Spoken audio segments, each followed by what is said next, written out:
Book 4th, Sanctus Januarius. Thou, who with cleaving fiery lances the stream of my soul from its ice dost free, till with a rush and roar it advances to enter with glorious hoping the sea, the brighter to see and purer ever, free in the bonds of thy sweet constraint, so it praises thy wondrous endeavour, January, thou beauteous saint. Genoa, January 1882. 276. For the New Year. I still live, I still think, I must still live, for I must still think. Sum ergo cogito, cogito ergo sum. Today everyone takes the liberty of expressing his wish and his favourite thought. Well, I also mean to tell what I have wished for myself today, and what thought first crossed my mind this year, a thought which ought to be the basis, the pledge and the sweetening of all my future life. I want more and more to perceive the necessary characters in things as beautiful. I shall thus be one of those who beautify things. Amor fati, let that henceforth be my love. I do not want to wage war with the ugly. I do not want to accuse. I do not even want to accuse the accusers. Looking aside, let that be my sole negation. And, all in all, to sum up, I wish to be at any time thereafter only a yea-sayer. 277. Personal Providence.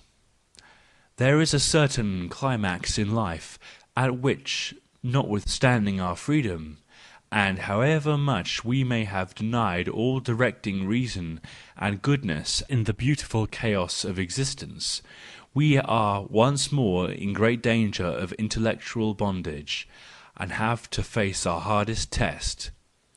But now the thought of a personal providence first presents itself before us with its most persuasive force, and has the best of advocates, apparentness, in its favour.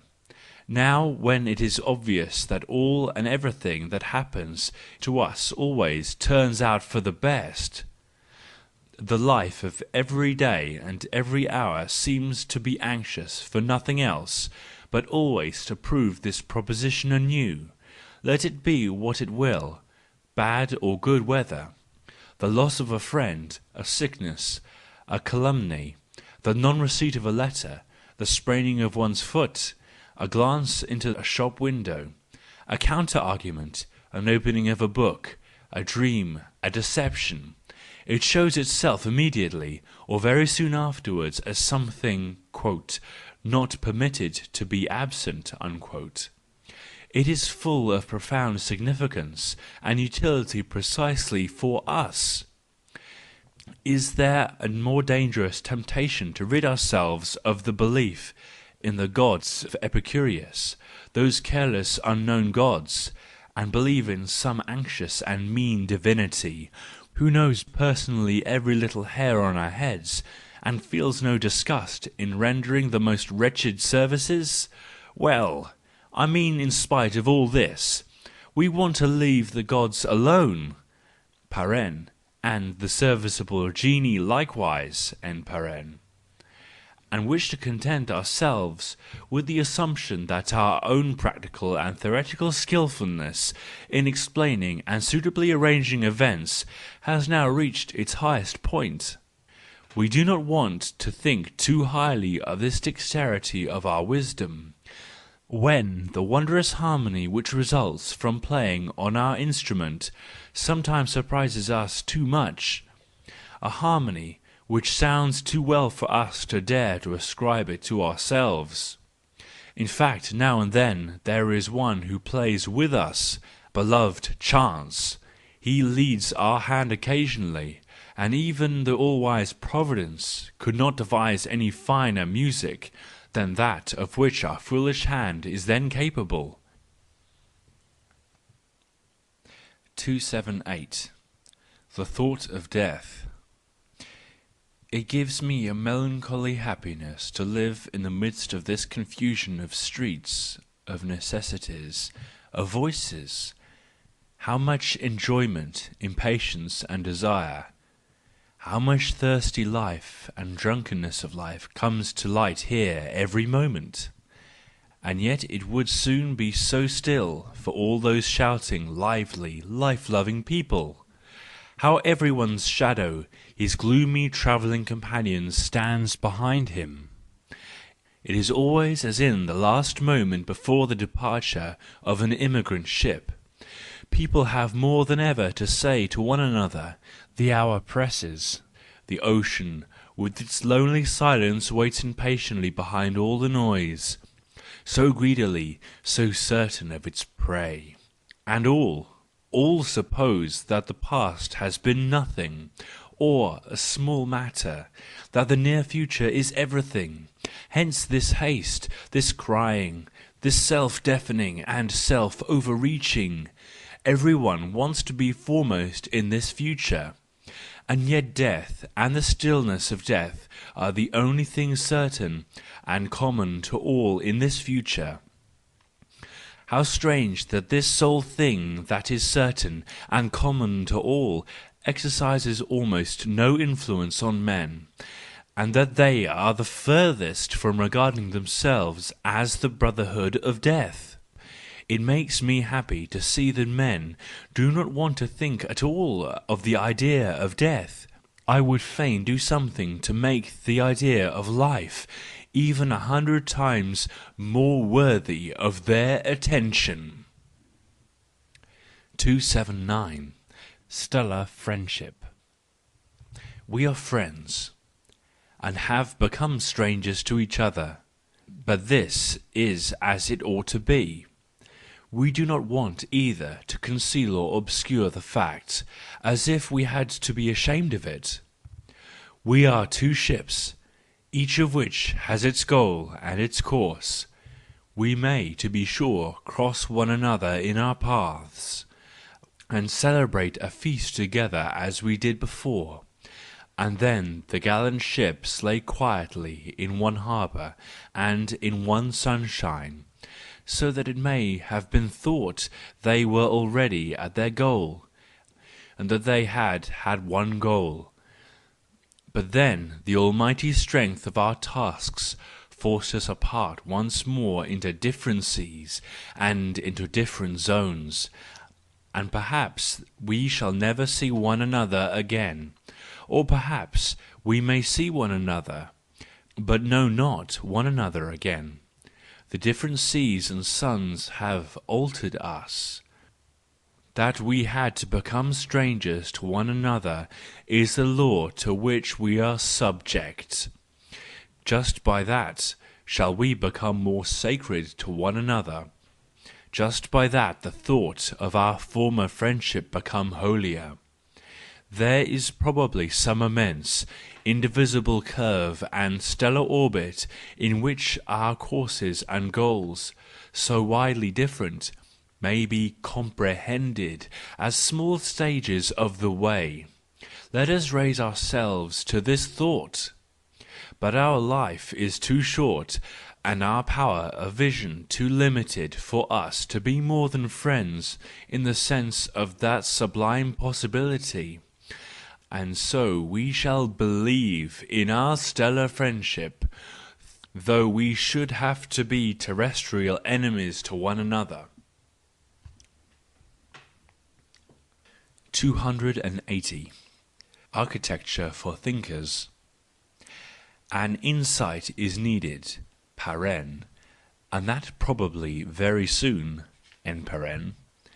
as to what is specifically lacking in our great cities, namely, quiet, spacious, and widely extended places for reflection, places with long, lofty colonnades for bad weather, or for 2 sunny days, where no noise of waggons or of shouters would penetrate, and where a more refined propriety would prohibit loud braying even to the priests.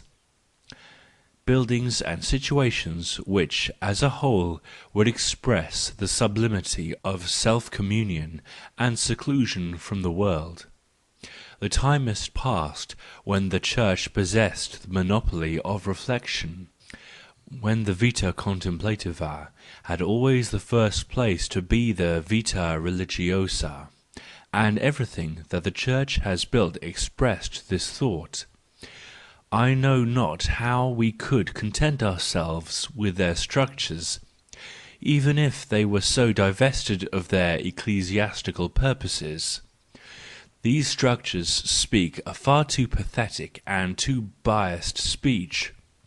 As the house of God and places of splendour for supernatural intercourse, for us godless ones to be able to think our thoughts in them.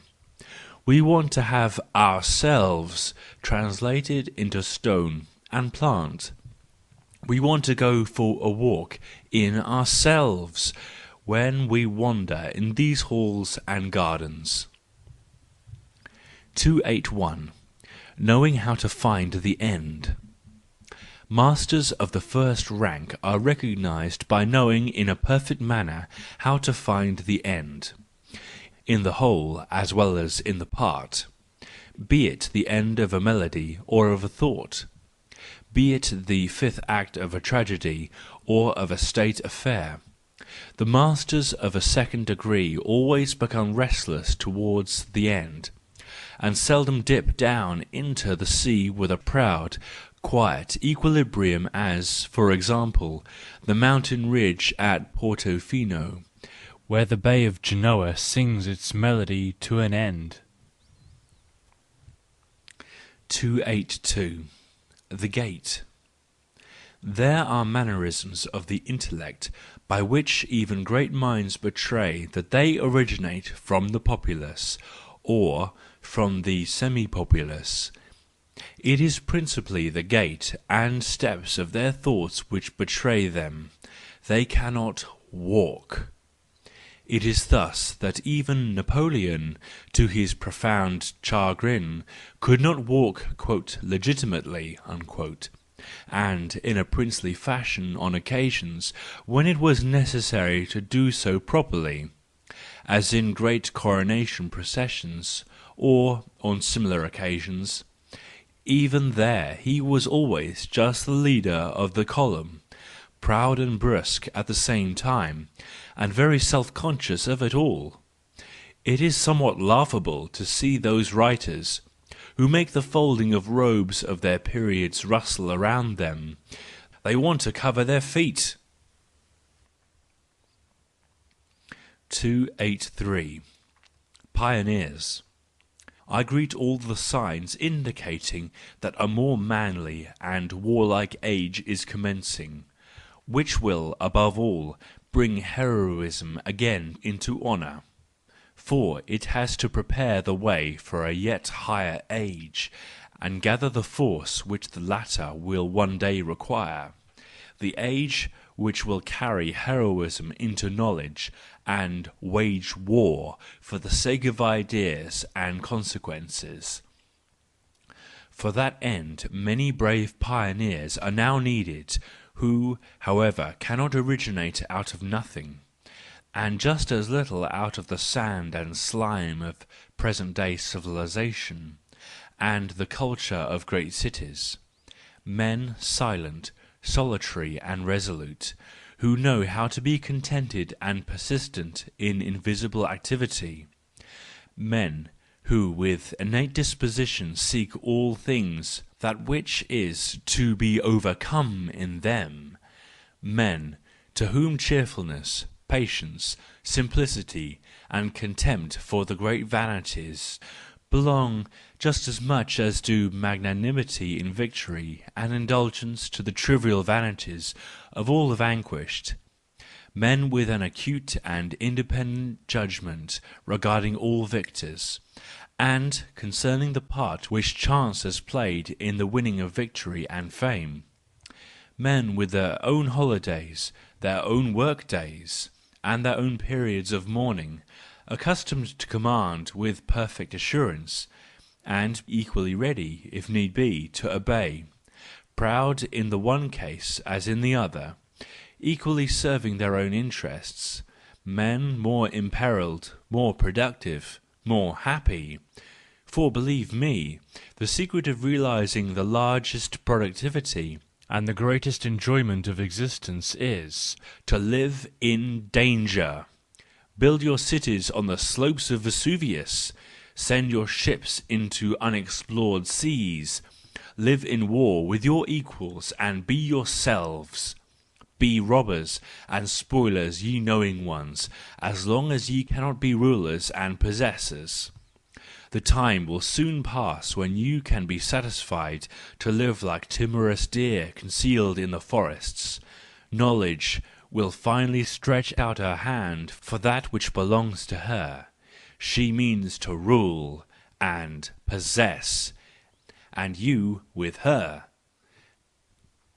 284. Belief in oneself. In general, few men have belief in themselves, and those few some are endowed with it as a useful blindness or partial obscuration of intellect. What would they perceive if they could see to the bottom of themselves? The others must first acquire the belief for themselves.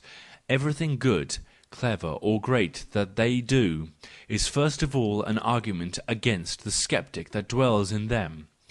The question is how to convince or persuade this sceptic, and for that purpose genius almost is needed.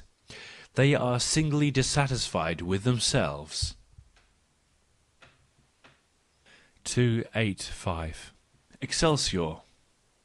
Quote, Thou wilt never more pray, never more worship, never more repose in infinite trust.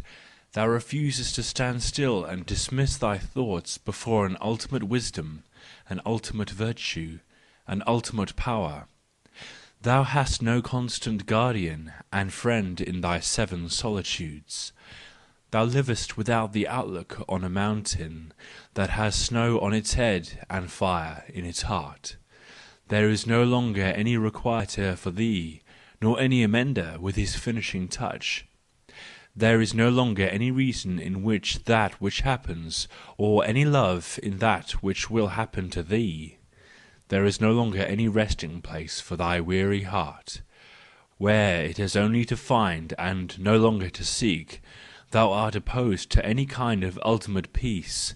Thou desirest the eternal recurrence of war and peace. Man of renunciation, wilt thou renounce in all these things? Who will give thee the strength to do so? No one has yet this strength. There is a lake which one day refused to flow away, and threw up a dam at the place where it had hitherto flowed away. Since then this lake has always risen higher and higher. Perhaps the very renunciation will also furnish us with the strength for which the renunciation itself can be borne. Perhaps man will ever rise higher and higher from that point onward, when he no longer flows out into a god. 286. A digression. Here are hopes. But what will you see and hear of them, if you have not experienced glance and glow and dawn of day in thy own souls? I can only suggest, I can do no more. To move the stones, to make animals men. Wilt you have me do that? Alas, if you are yet stones and animals, seek first your Orpheus. 287. Love of blindness. My thoughts, said the wanderer to his shadow, ought to show me where I stand, but they should not betray to me whither I go. I love ignorance of the future, and I do not want to come to grief by impatience and anticipatory tastings of promised things. 288. Lofty moods. It seems to me that most men do not believe in lofty moods, unless it be for the moment, or at most for a quarter of an hour, except the few who know by experience a long duration of high feeling. But to be absolutely a man with a single lofty feeling, the incarnation of a single lofty mood, that has hitherto been only a dream and an enchanted possibility.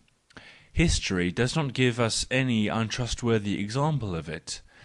Nevertheless, it could some day produce such men also, when a multitude of favourable conditions have been created and established, which at present even the happiest chance is unable to throw together.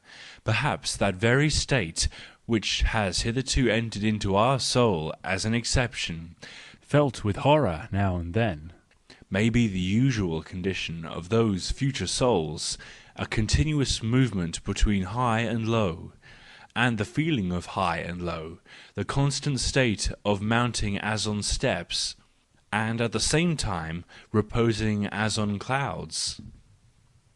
289. Aboard ship.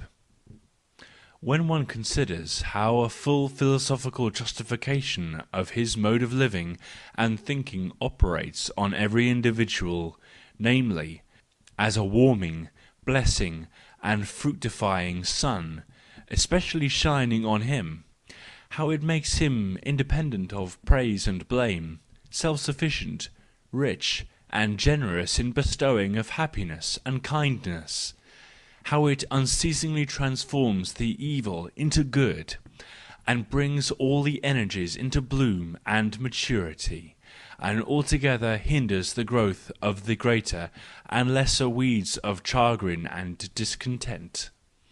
One at last cries out inopportunely, "Oh, that many such new suns were created!" The evil man, also, the unfortunate man, and the exceptional man, shall each have his philosophy, his rights, and his sunshine. It is not sympathy with them that is necessary. One must unlearn this arrogant fancy, notwithstanding that humanity has so long learned it and used it exclusively. We have not to set up any confessor, exorcist, or pardoner for them. It is a new justice, however, that is necessary, and a new solution, and new philosophers. The moral earth also is round. The moral earth also has its antipodes. The antipodes also have their right to exist. There is still another world to discover, and more than one. Aboard ship, ye philosophers! 290. One thing is needful. To "give style" to one's character, that is a grand and a rare art. He who surveys all that his nature presents in its strength and in its weakness, and then fashions it into an ingenious plan until everything appears artistic and rational, and even the weaknesses enchant the eye, exercises that admirable art. Here there has been a great amount of second nature added, there a portion of first nature has been taken away. In both cases, with long exercise and daily labour at the task, here the ugly, which does not permit of being taken away, has been concealed. There it has been reinterpreted into the sublime.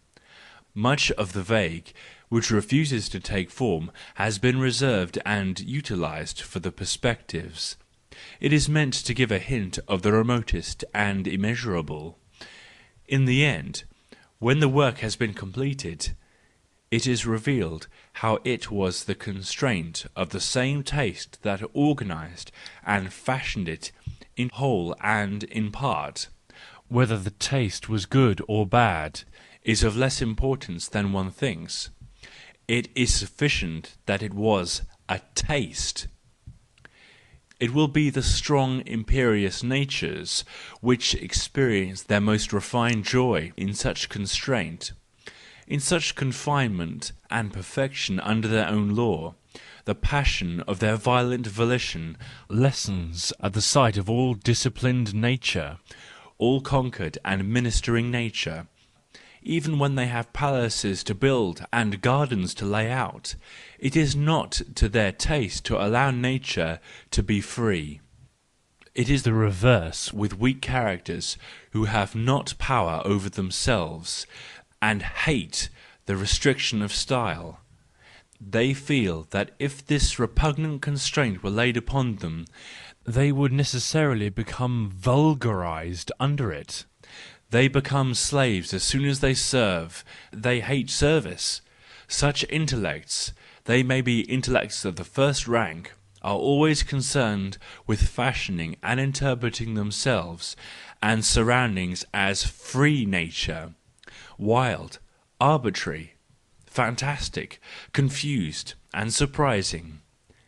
And it is well for them to do so, because only in this manner can they please themselves.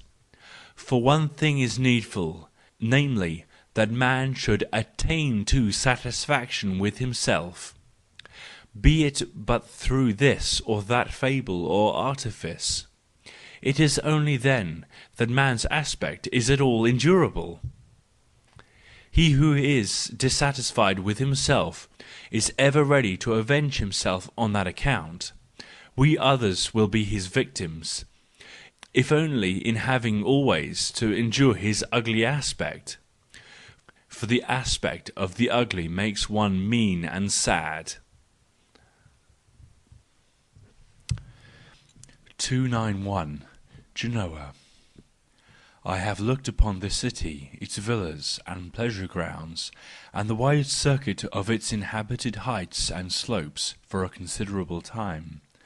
In the end I must say that I see countenances out of past generations. This district is strewn with the images of bold and autocratic men. They have lived, and have wanted to live on. They say so with their houses, built and decorated for centuries, and not for the passing hour. They were well disposed to life, however ill-disposed they may often have been towards themselves. I always see the builder, how he casts his eye on all that is built around him far and near, and likewise on the city, the sea, and the chain of mountains.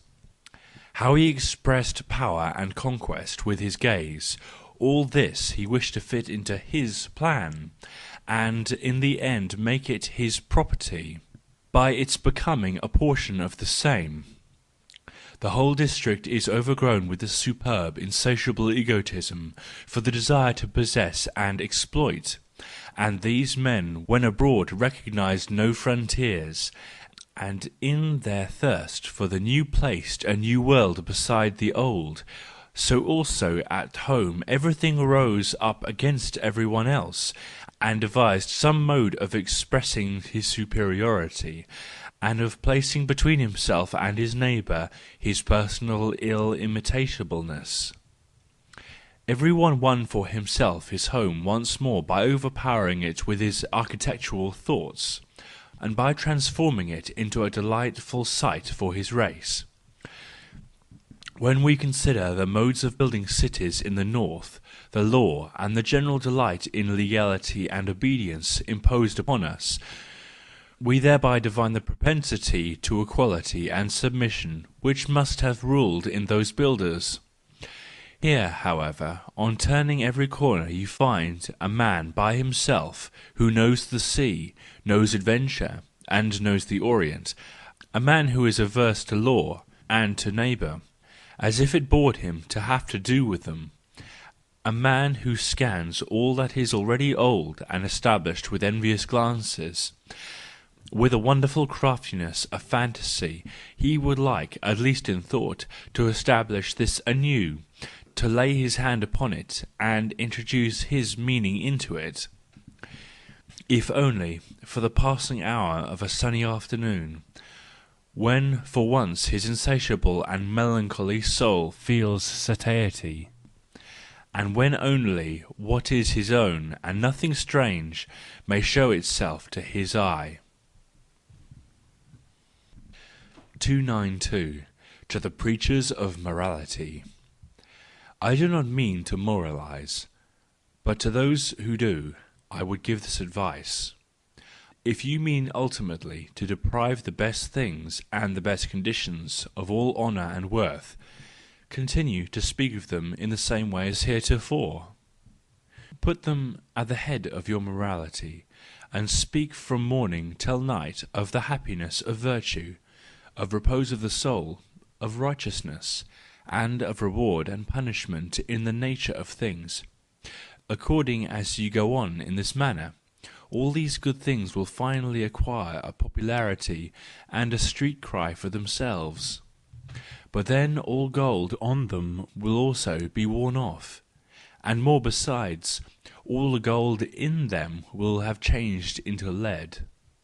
Truly, you understand the reverse art of alchemy, the depreciating of the most valuable things.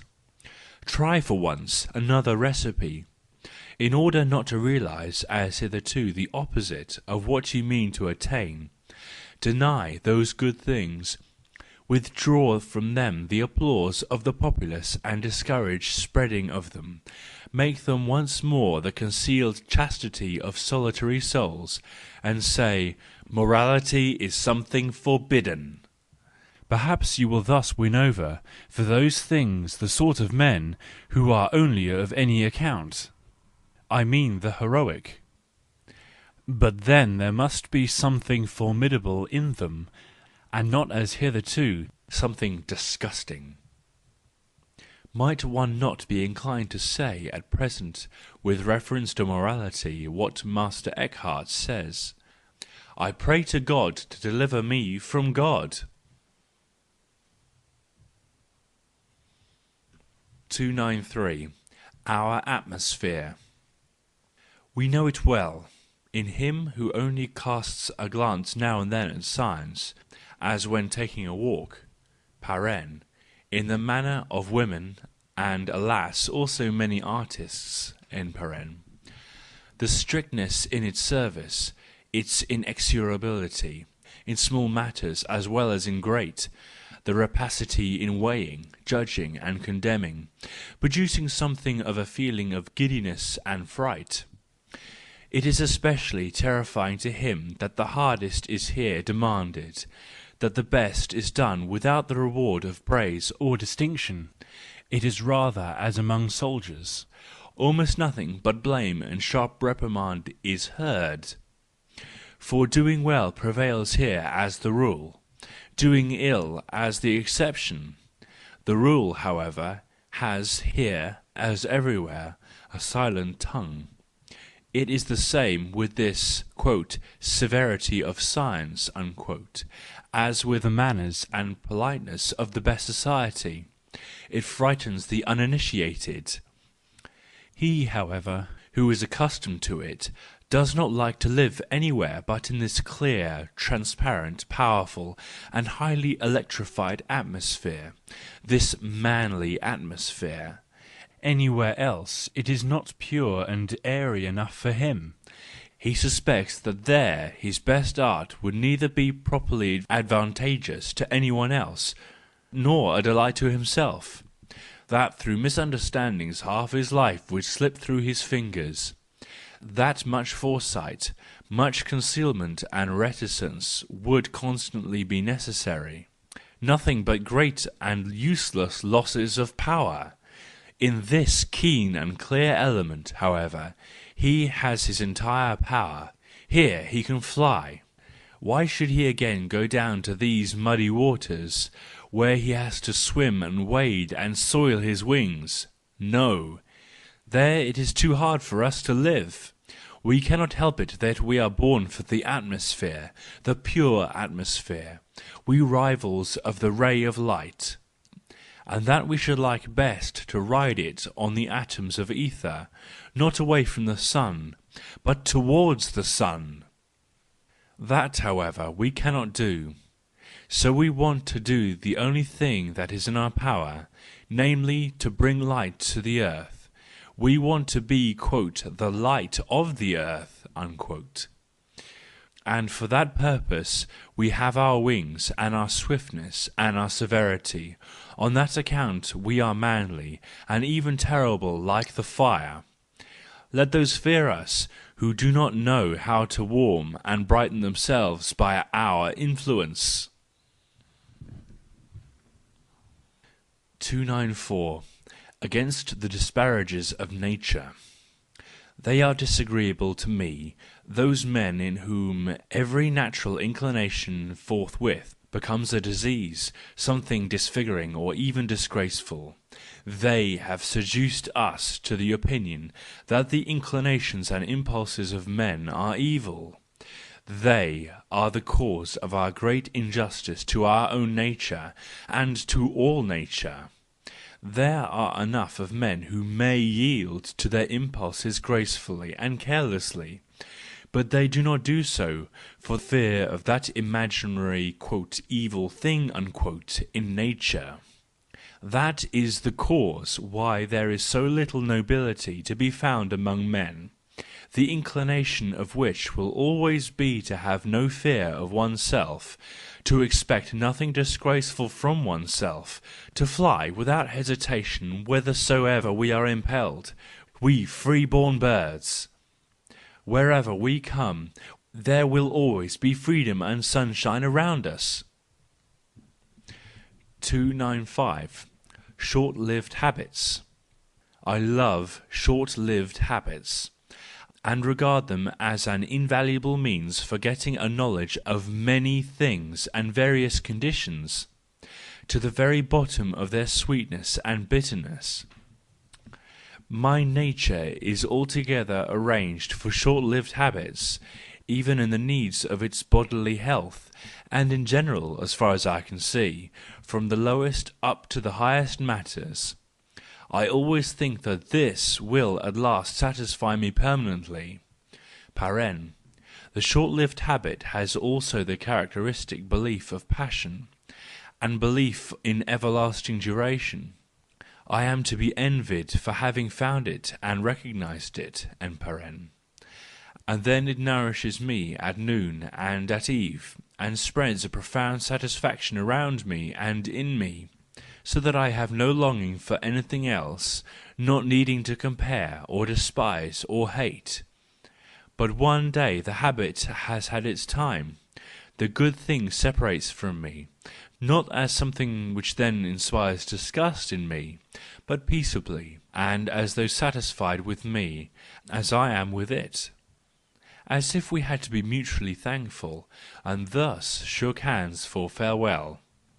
And already the new habit waits at the door, and similarly also my belief, indestructible fool and sage that I am, that this new habit will be the right one, the ultimate right one, so that it is with me as regards to foods, thoughts, men, cities, poems, music, doctrines, arrangements of the day and modes of life.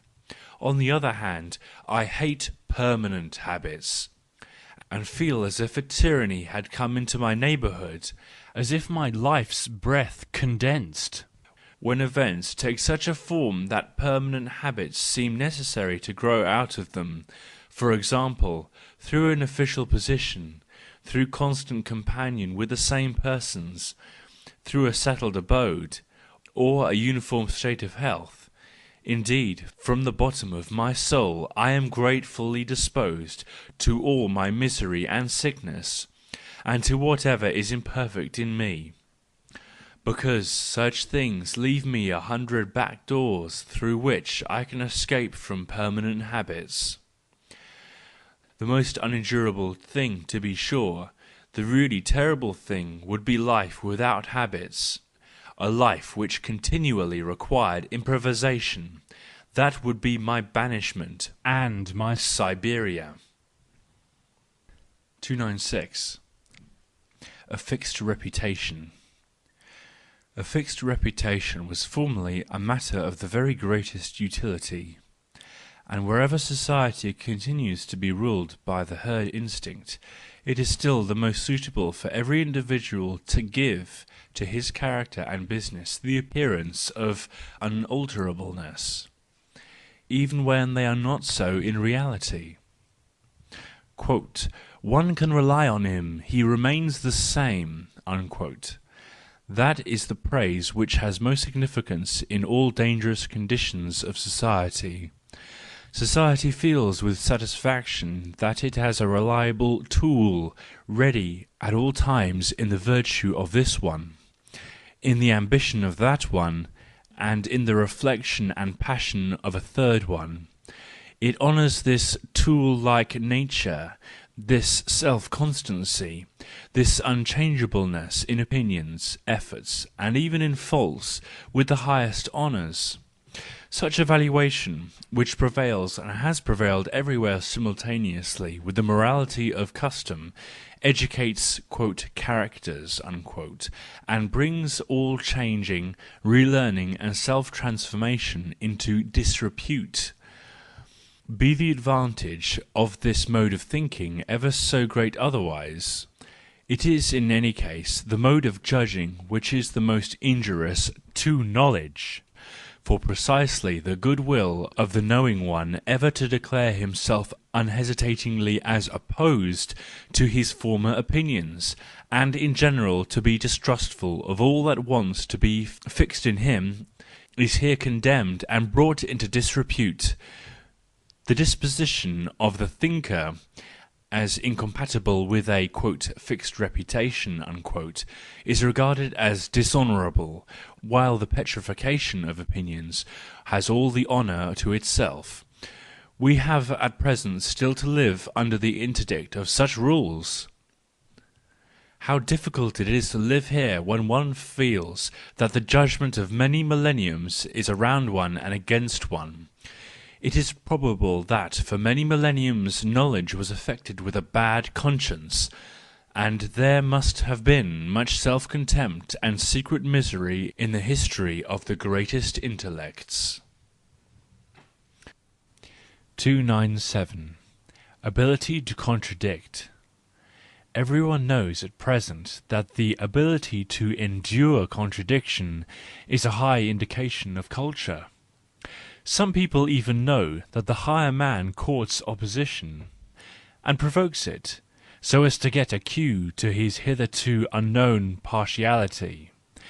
But the ability to contradict, the attainment of good conscience in hostility to the accustomed, the traditional and the hallowed, that is more than both the above-named abilities, and is the really great, new, and astonishing thing in our culture, the step of all steps of the emancipated intellect.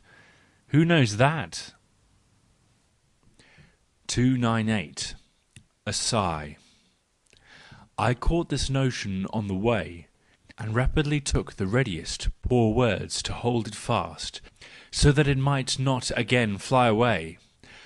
And now it has died in these dry words, and hangs and flaps about in them, and now I hardly know when I look upon it how I could have had such happiness when I caught this bird. 299. What one should learn from artists. What means have we for making things beautiful, attractive and desirable when they are not so? And I suppose that they are never so in themselves. We have here something to learn from physicians, when, for example, they dilute what is bitter, or put wine and sugar into their mixing bowl. But we have still more to learn from artists, who in fact are continually concerned in devising such inventions and artifices. To withdraw from things until one no longer sees much of them, until one has even to see things into them, in order to see them at all, or to view them from the side, and, as in a frame, or to place them as though they partly disguise themselves, and only permit of perspective views, or to look at them through coloured glass, or in the light of the sunset, or to furnish them with a surface or skin which is not fully transparent. We should learn all this from artists, and moreover be wiser than they. For this fine power of theirs usually ceases with them when art ceases and life begins. We, however, want to be the poets of our life, and first of all in the smallest and most commonplace matters. 300. Prelude to Science. Do you believe, then, that the sciences would have arisen and grown up if the sorcerers, alchemists, astrologers, and witches had not been their forerunners? Those who, with their promising and foreshadowing, had first to create a thirst, a hunger, and a taste for hidden and forbidden powers? Yea, that infinitely more had to be promised than could ever be fulfilled, in order that something might be fulfilled in the domain of knowledge. Perhaps the whole of religion also may appear to some distant age as an exercise and a prelude, in the manner as the prelude and preparation of science here exhibit themselves, though not at all practised and regarded as such. Perhaps religion may have been peculiar means for enabling individual men to enjoy but once the entire self-satisfaction of a God, and all his self-redeeming power. Indeed, one might ask, would man have learned at all to get on the tracks of hunger and thirst for himself, and to extract satiety and fullness out of himself, without that religious schooling and preliminary history?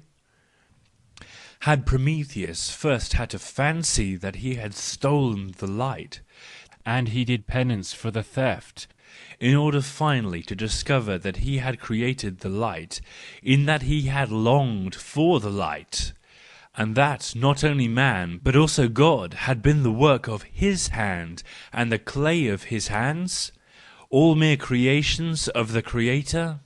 Just an illusion, the theft, the Caucasus, the vulture, and the whole tragic Promethea of all thinkers?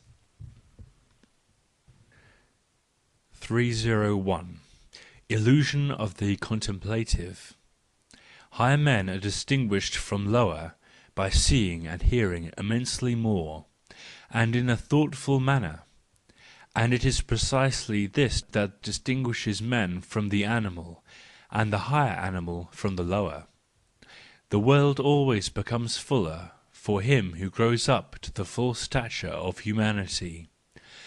There are always more interesting fishing hooks thrown out to him. The number of his stimuli is continually on the increase, and similarly the varieties of his pleasure and pain. The higher man becomes always at the same time happier and unhappier. An illusion, however, is his constant accompaniment all along. He thinks he is placed as a spectator and auditor before the great pantomime and concert of life. He calls his nature a contemplative nature, and thereby overlooks the fact that he himself is also a real creator and continuous poet of life, that he no doubt differs greatly from the actor in this drama, the so-called practical man, but differs still more from the mere onlooker or spectator before the stage.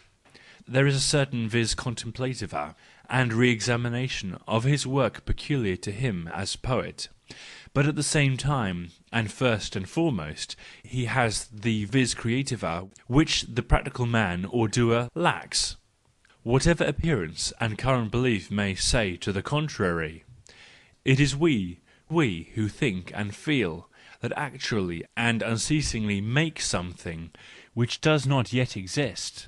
The whole eternally increasing world of valuations, colours, weights, perspectives, gradations, affirmations and negations. This composition of ours is continually learnt, practised, and translated into flesh and actuality, and even into the commonplace, by the so-called practical man, our actors, as we have said. Whatever has value in the present world has not it by itself, by its nature. Nature is always worthless, but a value was once given to it, bestowed upon it, and it was we who gave and bestowed. We only created the world which is of any account to man. But it is precisely this knowledge that we lack, and when we have gotten it for a moment, we have forgotten it the next. We misunderstood our highest power, we contemplative men, and estimate ourselves at too low a rate. We are neither as proud or as happy as we might be. 302. The danger of the happiest ones. To have fine senses and a fine taste, to be accustomed to the select and the intellectually best as our proper and readiest fare, to be blessed with a strong, bold, and daring soul, to go through life with a quiet eye and a firm step, ever ready for the worst as a festival, and full of longing for the undiscovered worlds and seas, men and gods, to listen to all joyous music, as if there were perhaps brave men, soldiers and seafarers, took a brief repose and enjoyment, and in the profoundest pleasure of the moment were overcome with tears and the whole purple melancholy of happiness. Who would not like all this to be his possession, his condition? It was the happiness of Homer, the condition of him who invented the gods of the Greeks, nay, who invented his gods for himself. But let us not conceal the fact that with this happiness of Homer in one's soul, one is more liable to suffer than any other creature under the sun. And only at this price do we purchase the most precious pearl that the waves of existence have hitherto washed ashore. As its possessor, one always becomes more sensitive to pain, and at last too sensitive. A little displeasure and loathing sufficed in the end to make Homer disgusted with life. He was unable to solve a foolish little riddle, which some young fishers proposed to him. Yes, the little riddles are the dangers of the happiest ones. 303. Two happy ones.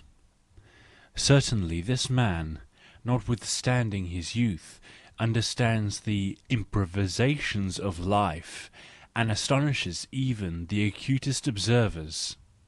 For it seems that he never makes a mistake, although he constantly plays the most hazardous games.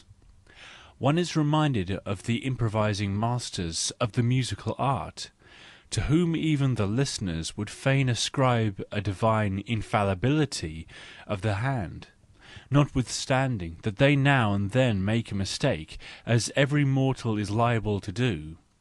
But they are skilled and inventive, and always ready in a moment to arrange into the structure of the score the most accidental tone, where the jerk of a finger or a humour brings it about, and to animate the accident with a fine meaning and a soul.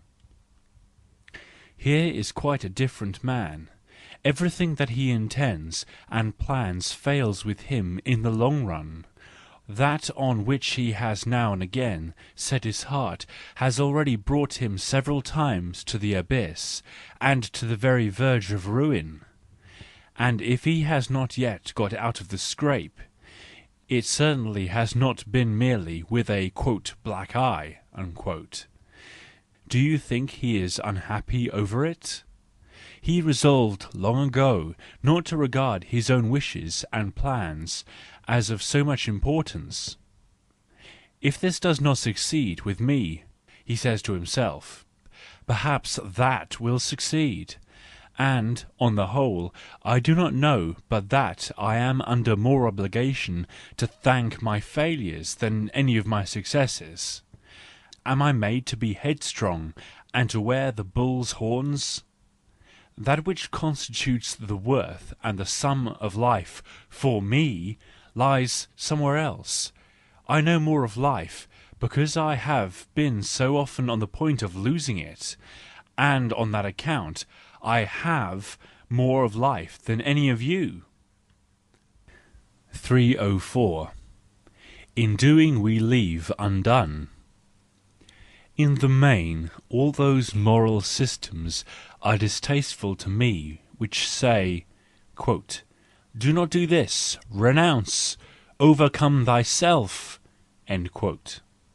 On the other hand, I am favourable to those moral systems which stimulate me to do something, and to do it again from morning until evening, and dream of it at night, and think of nothing else, but to do it well as is possible for me alone. For him who so lives, there falls off one after the other the things that do not pertain to such a life, without hatred or antipathy. He sees this take leave of him to-day, and that to-morrow, like the yellow leaves which ever livelier breeze strips from the tree. Or he does not see at all that they take leave of him, so firmly is his eye fixed upon his goal, and generally forward, not sideways, backwards, or downwards. Quote, "Our doing must determine that which we leave undone. In that we do, we leave undone." End quote. So it pleases me, so runs my placitum. But I do not wish to strive with open eyes for my impoverishment. I do not like any of the negative virtues, whose very essence is negation or self-renunciation. 305. Self-control. Those moral teachers who first and foremost order men to get himself into his own power, induce thereby a curious infirmity in him, namely, a constant sensitiveness with reference to all natural strivings and inclinations, and as it were a sort of itching. Whatever may henceforth drive him, draw him, allure or impel him, whether internally or externally, it always seems to this sensitive being as if his self-control were in danger. He is no longer at liberty to trust himself to any instinct, to any free flight, but stands constantly with defensive mien, armed against himself, with sharp distrustful eye, the eternal watcher of his stronghold, to which office he has appointed himself. Yes, he can be great in that position, but how unendurable he has now become to others, how difficult even for himself to bear, how impoverished and cut off from the finest accidents of his soul, yea, even from all further instruction! For we must be able to lose ourselves at times, if we want to learn something of what we have not in ourselves. 306. Stoic and Epicurean. The Epicurean selects the situations, the persons, and even the events which suit his extremely sensitive intellectual constitution. He renounces the rest, that is to say, by far the greater part of experience, because it would be too strong and too heavy fare for him. The Stoic, on the contrary, accustoms himself to swallow stones and vermin, glass splinters and scorpions, without feeling any disgust. His stomach is meant to become indifferent in the end to all that the accidents of existence cast at it. He reminds one of the Arabic sect of the Asaura, with which the French became acquainted in Algiers, And like those insensible persons, he also likes well to have an invited public at the exhibition of his insensibility, the very thing the Epicurean willingly dispenses with. He has of course his "garden." Stoicism may well be advisable for men with whom fate improvises, for those who live in violent times and are dependent on abrupt and changeable individuals. He, however, who anticipates that fate will permit him to spin "a long thread" does well to make his arrangements in Epicurean fashion. All men devoted to intellectual labour have done it hitherto. For it would be a supreme loss to him to forfeit their fine sensibility and acquire the hard, stoical hide with hedgehog prickles in exchange. 307. In favour of criticism. Something now appears to thee as an error, which thou formerly lovest as a truth or as a probability. Thou pushest it from thee and imagine that thy reason has there gained a victory. But perhaps that error was then, when thou wast still another person. Thou art always another person, just as necessary to thee as all thy present "truths," like a skin, as it were concealed and veiled from thee much which thou still mayest not see. Thy new life, and not thy reason, has slain that opinion for thee. Thou dost not require it any longer, and now it breaks down of its own accord, and the irrationality crawls out of it like a worm into the light. When we make use of criticism, it is not something arbitrary and impersonal.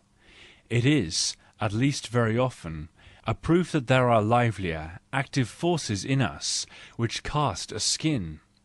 We deny, and must deny, because something in us wants to live and affirm itself, something which we perhaps do not as yet know, do not as yet see. So much in favour of criticism. 308. The history of each day.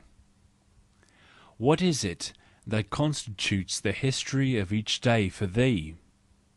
Look at thy habits, of which it consists. Are they the product of numberless little acts of cowardice and laziness, or of thy bravery and inventive reason? Although the two cases are so different, it is possible that men might bestow the same praise upon thee, and that thou mightest also be equally useful to them in the one case as in the other. But praising and utility and respectability may suffice for him whose only desire is to have a good conscience. Not, however, for thee, the "trier of the reins," who hast a consciousness of the conscience. 309. Out of the seventh solitude. One day the wanderer shut a door behind him, stood still and wept, and then said, "Oh, this inclination and impulse towards the true, the real, the non-apparent, the certain, how I detest it!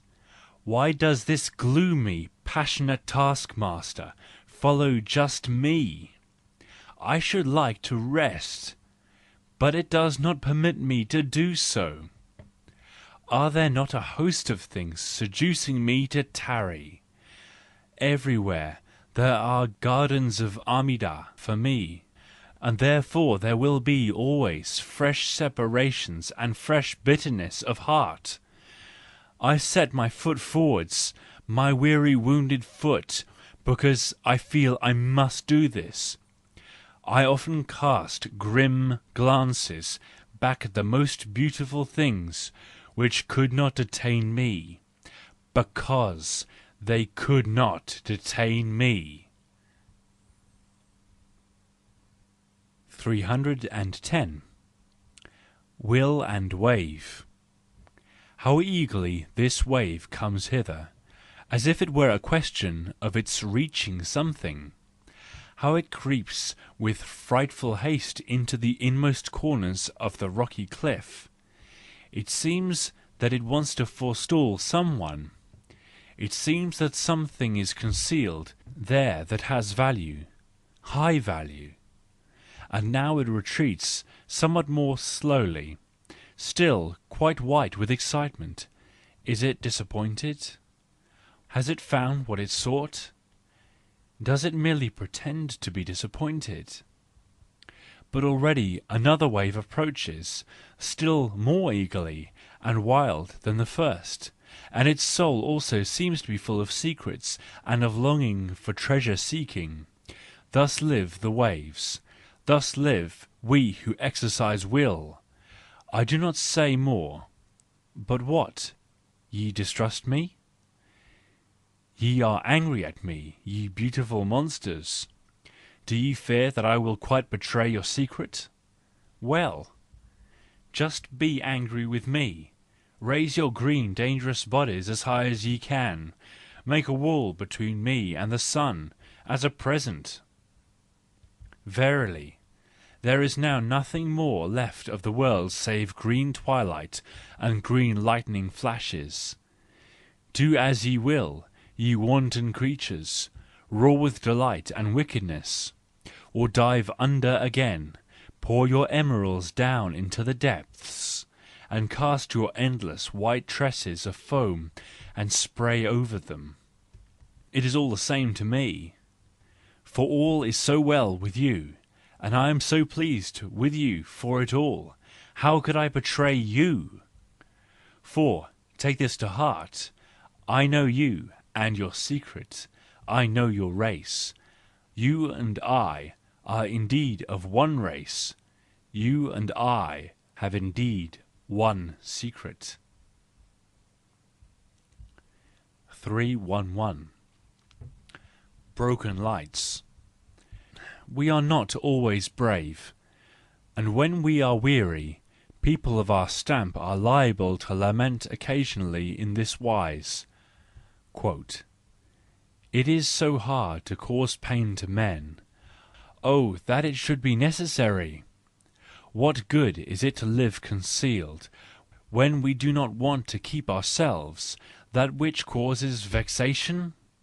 Would it not be more advisable to live in the madding crowd, and compensate individuals for sins that are committed and must be committed against mankind in general? Foolish with fools, vain with the vain, enthusiastic with the enthusiasts? Would that not be reasonable when there is such an inordinate amount of divergence in the main? When I hear of the malignity of others against me, is not my first feeling that of satisfaction? It is well that it should be so.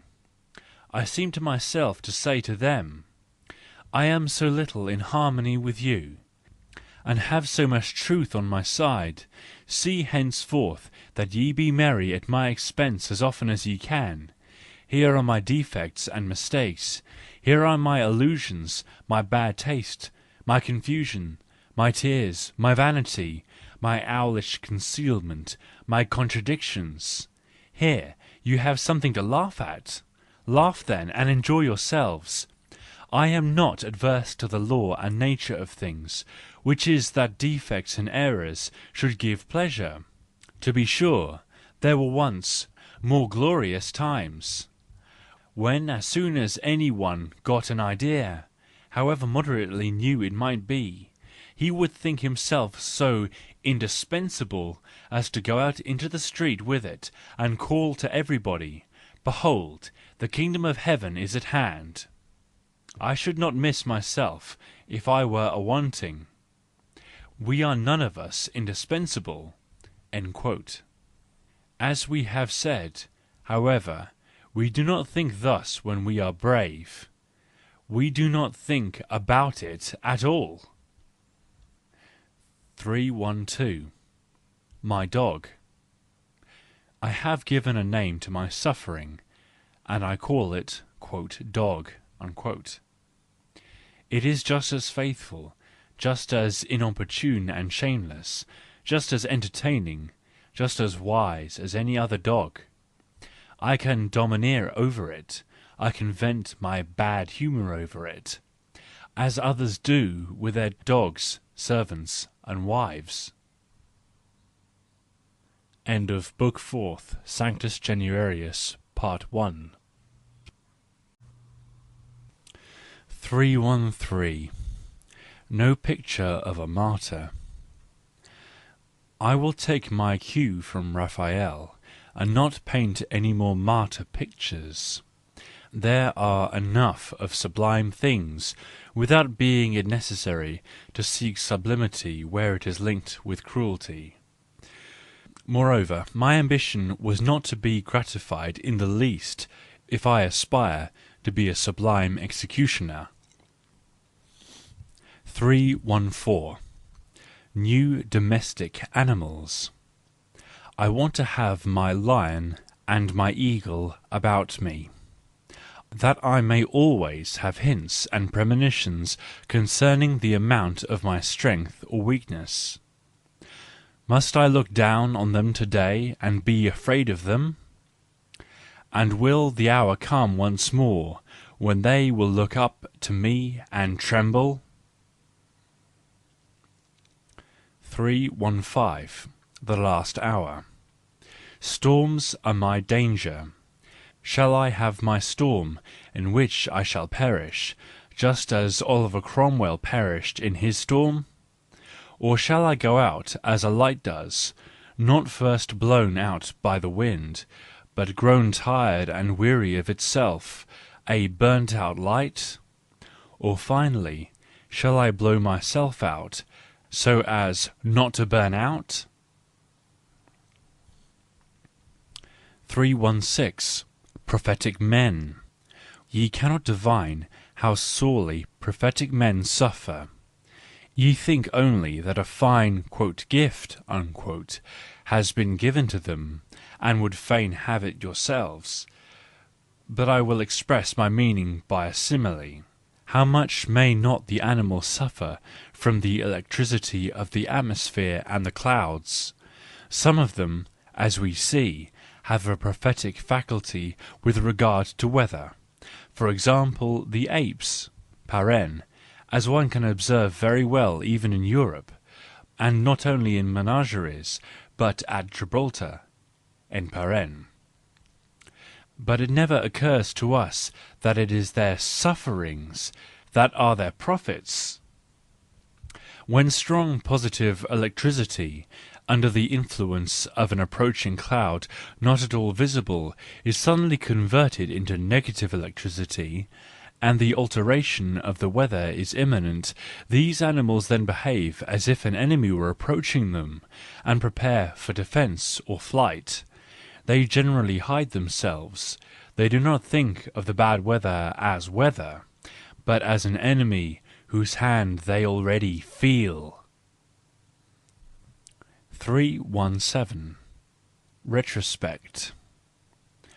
We seldom become conscious of the real pathos of any period of life as such, as long as we continue in it, but always think of it as the only possible and reasonable thing for us henceforth, and that it is altogether ethos and not pathos.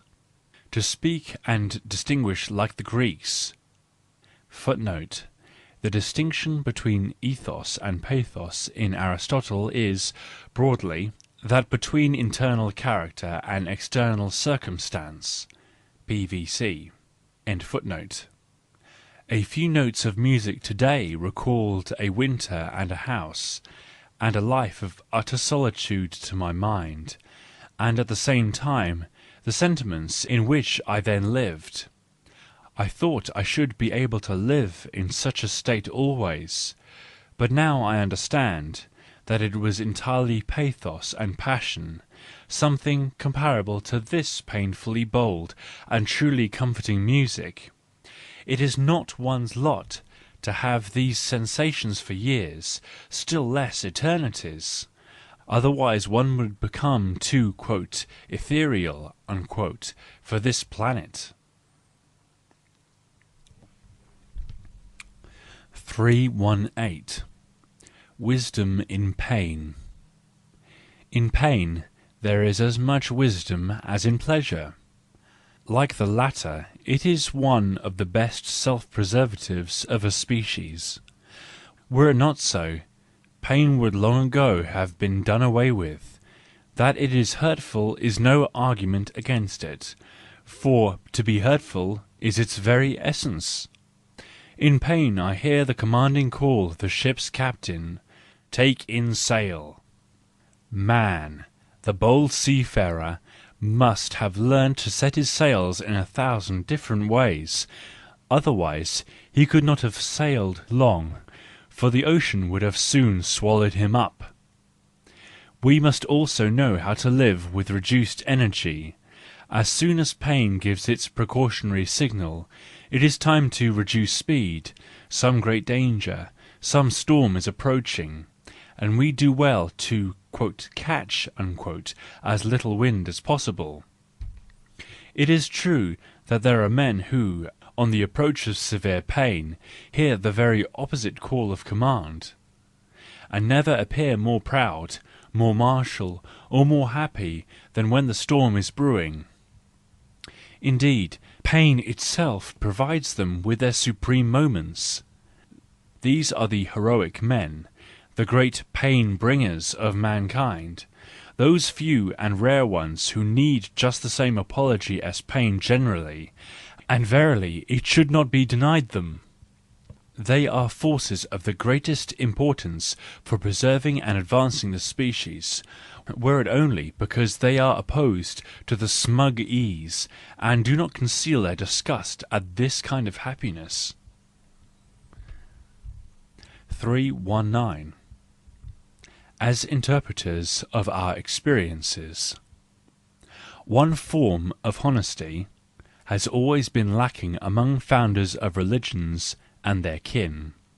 They have never made their experiences a matter of the intellectual conscience.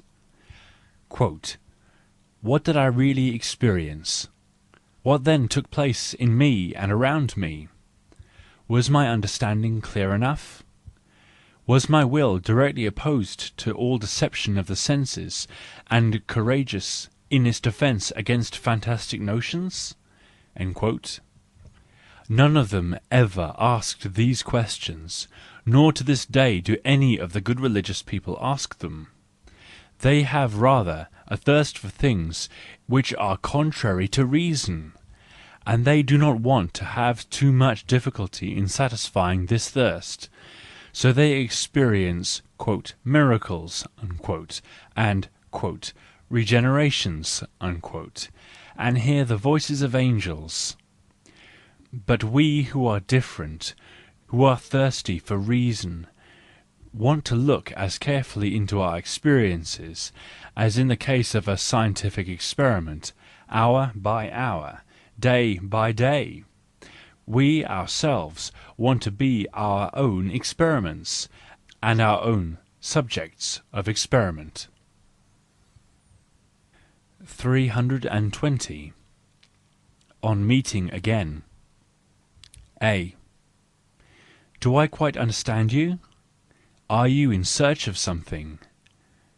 Where, in the midst of the present, actual world, is your niche and star? Where can you lay yourself in the sun, so that you also may have a surplus of well-being, so that your existence may justify itself? Let everyone do that for himself, you seem to say. Let him put talk about generalities, concern about others and society out of his mind. B. I want more. I am no seeker. I want to create my own sun for myself. 321. A new precaution. Let us no longer think so much about punishing, blaming, and improving. We shall seldom be able to alter an individual, and if we should succeed in doing so, something else may also succeed, perhaps unawares. We may have been altered by him. Let us rather see to it that our own influence on all that is to come outweighs and overweighs his influence. Let us not struggle with direct conflict. All blaming, punishing, and desire to improve come under this category. But let us elevate ourselves all the higher. Let us ever give to our pattern more shining colours. Let us obscure the other by our light. No! We shall not mean to become darker ourselves on this account, like all that punish and are discontented. Let us rather go aside. Let us look away. 322. A simile. Those thinkers in whom all the stars move in cyclic orbits are not the most profound. He who looks into himself, as into an immense universe, and carries Milky Ways in himself, knows how irregular all Milky Ways are. They lead into the very chaos and labyrinth of existence. 323. Happiness in Destiny. Destiny confers its greatest distinction upon us when it has made us fight for a time on the side of our adversaries. We are thereby predestined to a great victory. 324. In media vita. No, life has not deceived me. On the contrary, from year to year I find it richer, more desirable and more mysterious. From the day on which the great liberator broke my fetters, the thought that life may be an experiment of the thinker, and not a duty, not a fatality, not a deceit. And knowledge itself may be for others something different, for example, a bed of ease, or the path to a bed of ease, or an entertainment, or a course of idling. For me it is a world of dangers and victories, in which even the heroic sentiments have their arena and dance-floor. Life as a means to knowledge. With this principle in one's heart, one can not only be brave, but one can even live joyfully and laugh joyfully. And who could know how to laugh well and live well, who did not first understand the full meaning of war and victory? 325. What belongs to greatness? Who can attain to anything great if he does not feel the force and will in himself to inflict great pain? The ability to suffer is a small matter. In that line, weak women and even slaves often attain masterliness.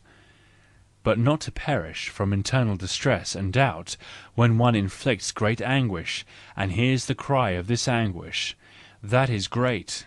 That belongs to greatness. 326. Physicians of the soul and pain. All preachers of morality, as also all theologians, have a bad habit in common.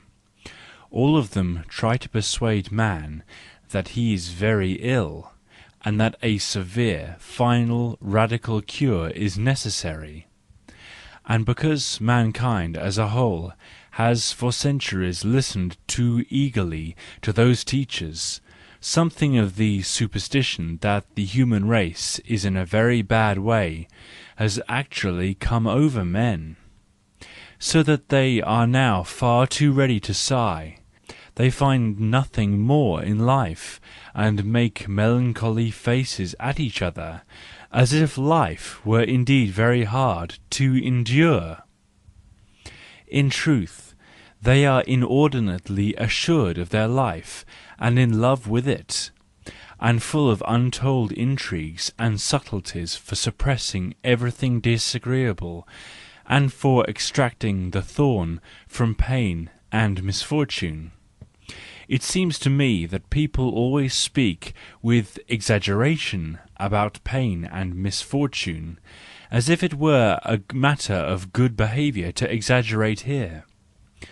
On the other hand, people are intentionally silent in regard to a number of expedients for alleviating pain, as for instance the deadening of it, or feverish flurry of thought, or a peaceful position, or good or bad reminiscences, intentions, hopes.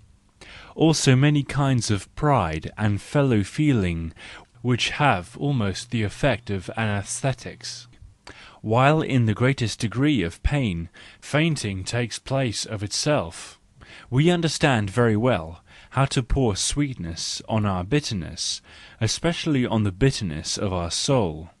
We find a remedy in our bravery and sublimity, as well as in the nobler delirium of submission and resignation. A loss scarcely remains a loss for an hour.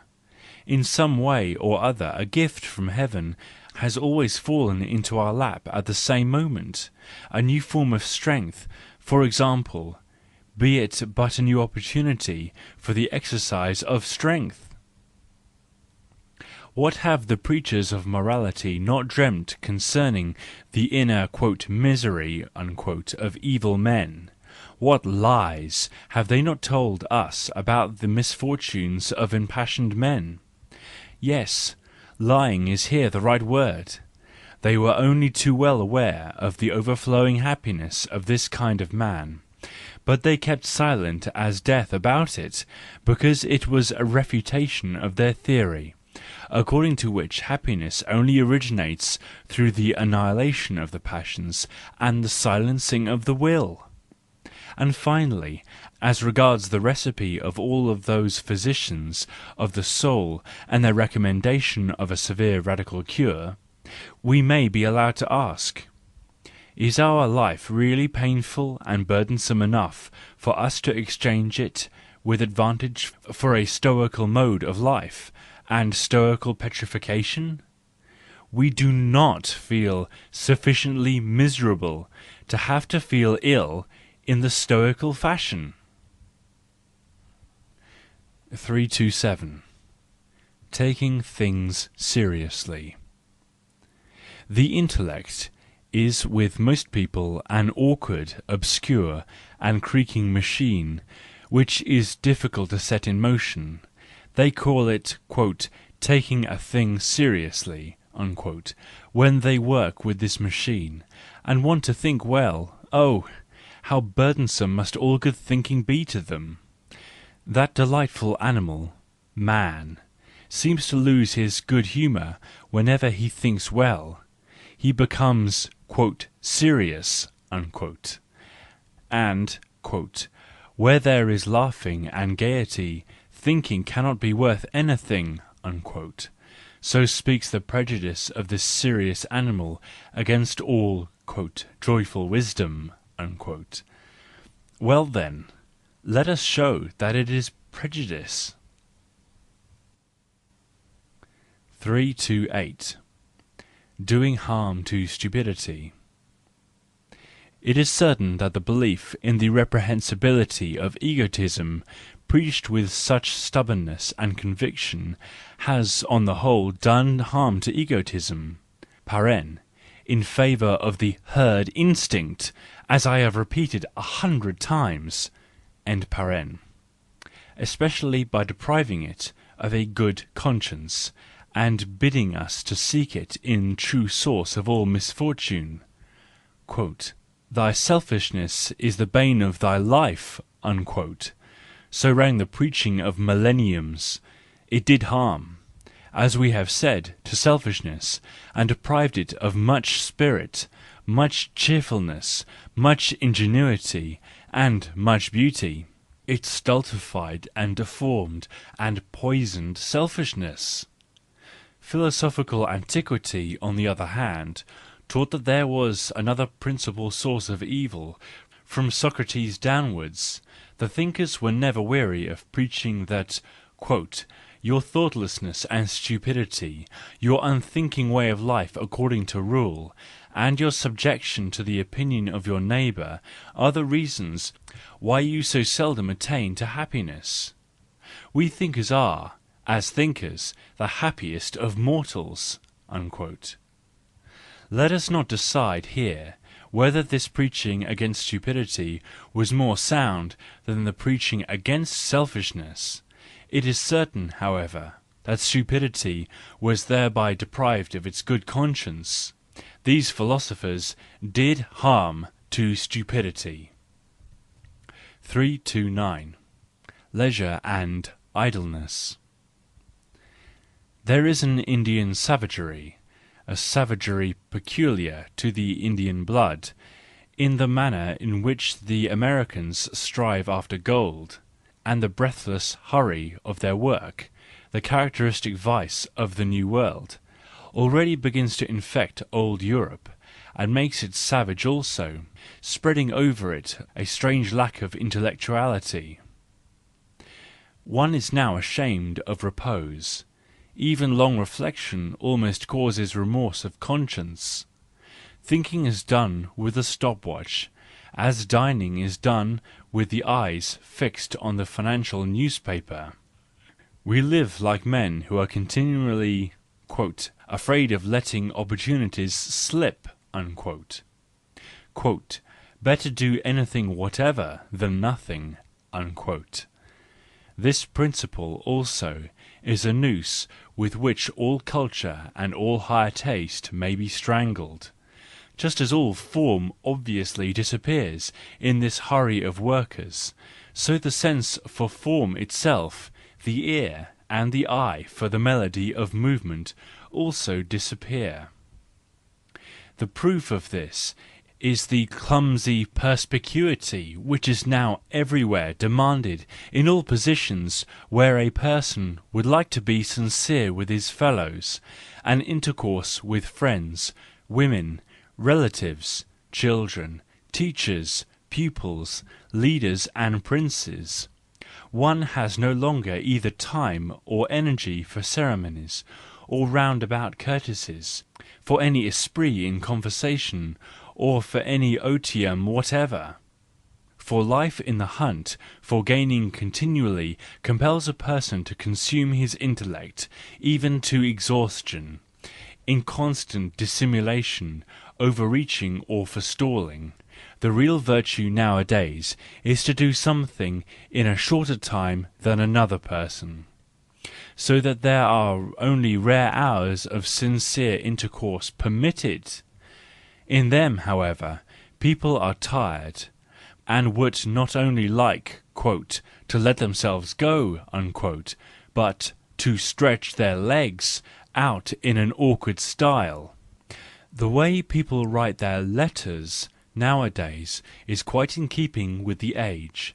Their style and spirit will always be the true "sign of the times."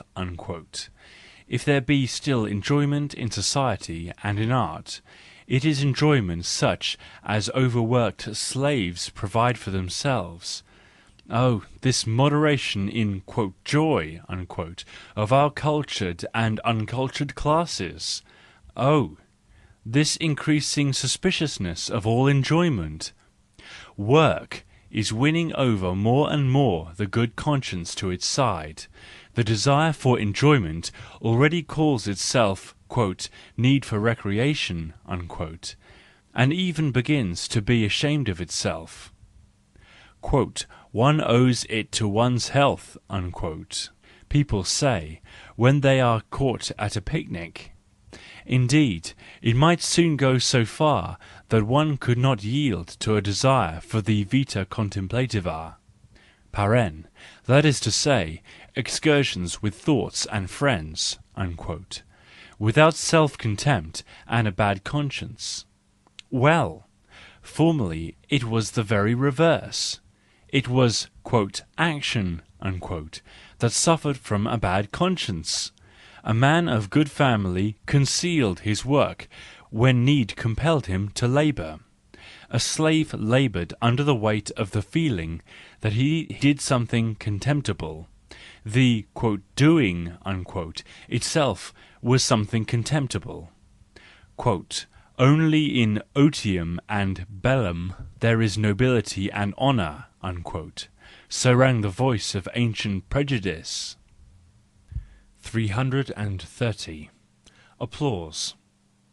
The thinker does not need applause nor the clapping of hands, provided he be sure of the clapping of his own hands. The latter, however, he cannot do without. Are there men who could also do without this, and in general without any kind of applause?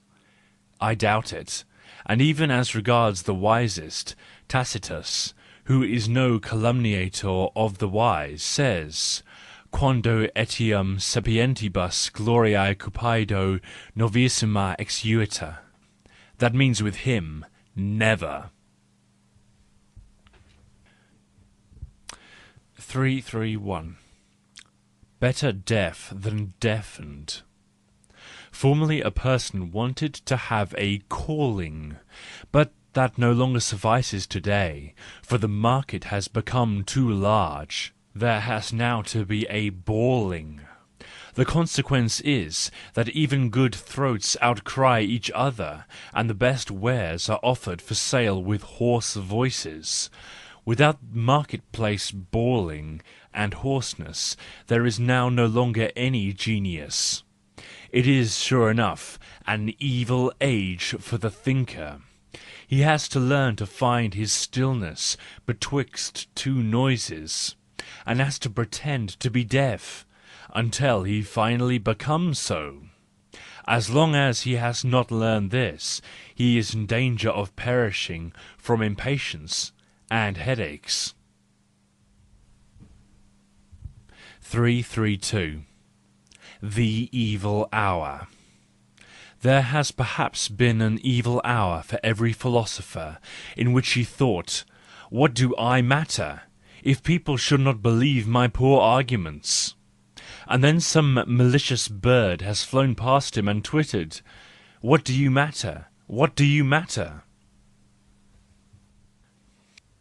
333. What does knowing mean? Non redere, non legere, neque distare, sed intelligere, says Spinoza, so simply and sublimely as is his wont. Nevertheless, what else is this intelligere, ultimately, but just the form in which the three other things become perceptible to us all at once? A result of the diverging and opposing impulses of desiring to deride, lament, and extricate. Before knowledge is possible, each of these impulses must first have brought forward its one-sided view of the object or event. The struggle of these one-sided views occurs afterwards, and out of it there occasionally arises a compromise, a pacification, a recognition of rights on all three sides, a sort of justice and agreement. For in virtue of the justice and agreement, all those impulses can maintain themselves in existence and retain their mutual rights. We, to whose consciousness only the closing reconciliation scenes and final settling of accounts of these long processes manifest themselves, think on that account that intelligere is something conciliating, just, and good, something essentially antithetical to the impulses, whereas it is only a certain relation of the impulses to one another. For a very long time, conscious thinking was regarded as thinking proper. It is now only that the truth dawns upon us that the greater part of our intellectual activity goes on unconsciously and unfelt by us. I believe, however, that the impulses which are here in mutual conflict understand right well how to make themselves felt by one another, and how to cause pain. The violent, sudden exhaustion which overtakes all thinkers may have had its origin here. It is the exhaustion of the battlefield. Aye, perhaps in our struggling interior there is much concealed heroism, but certainly nothing divine, or eternally repose in itself, as Spinoza supposed. Conscious thinking, and especially that of the philosopher, is the weakest, and on that account also the relatively mildest and quietest mode of thinking. It is precisely the philosopher who is the most easily misled concerning the nature of knowledge. 334. One must learn to love. This is our experience in music. We must first learn, in general, to hear fully, and to distinguish a theme or a melody. We have to isolate and limit it as a life by itself. Then we need to exercise effort and goodwill in order to endure it in spite of its strangeness. We need patience towards its aspect and expression, and indulgence towards what is odd in it. In the end, there comes a moment when we are accustomed to it, when we expect it, when it dawns upon us that we should miss it if it were lacking, and then it goes on to exercise its spell and charm more and more, and does not cease until we have become its humble and enraptured lovers, who want it, and want it again, and ask for nothing better from the world. It is thus with us, however, not only in music. It is precisely thus that we have learned to love all things that we now love. We are always finally recompensed for our goodwill, our patience, reasonableness and gentleness towards what is unfamiliar, by the unfamiliar slowly throwing off its veil and presenting itself to us as a new, ineffable beauty. That is its thanks for our hospitality. He also who loves himself must have learned it in this way. There is no other way. Love also has to be learned. 335. Cheers for physics! How many men are there who know how to observe? And among the few who do know, how many observe themselves?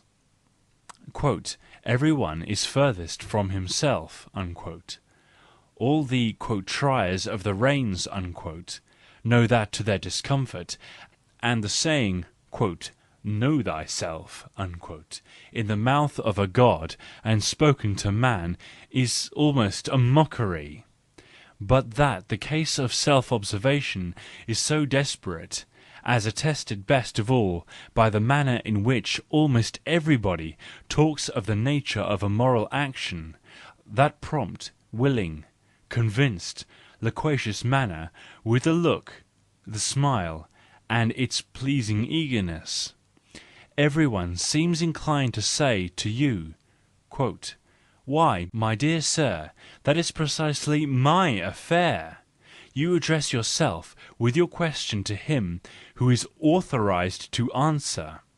For I happen to be wiser with regard to this matter than in anything else. Therefore, when a man decides that this is right, when he accordingly concludes that it must therefore be done, and thereupon does what he has thus recognized as right and designated as necessary, then the nature of his action is moral.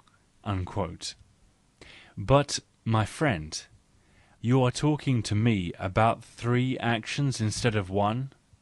You're deciding, for instance, that "this is right" is also an action. Could one not judge either morally or immorally? Why do you regard this, and just this, as right? Quote, because my conscience tells me so. Conscience never speaks immorally. Indeed, it determines in the first place what shall be moral. Unquote.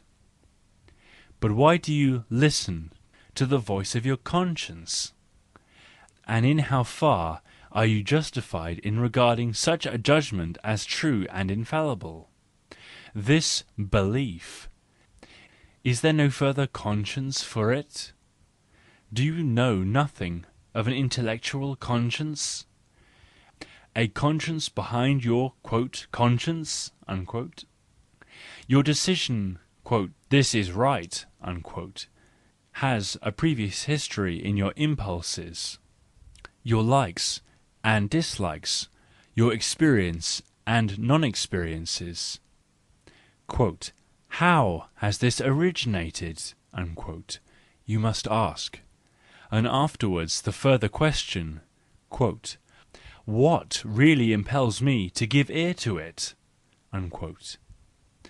You can listen to its command, like a brave soldier who hears the command of his officer, or like a woman who loves him who commands, or like a flatterer and coward, afraid of the commander, or like a blockhead who follows because he has nothing to say to the contrary.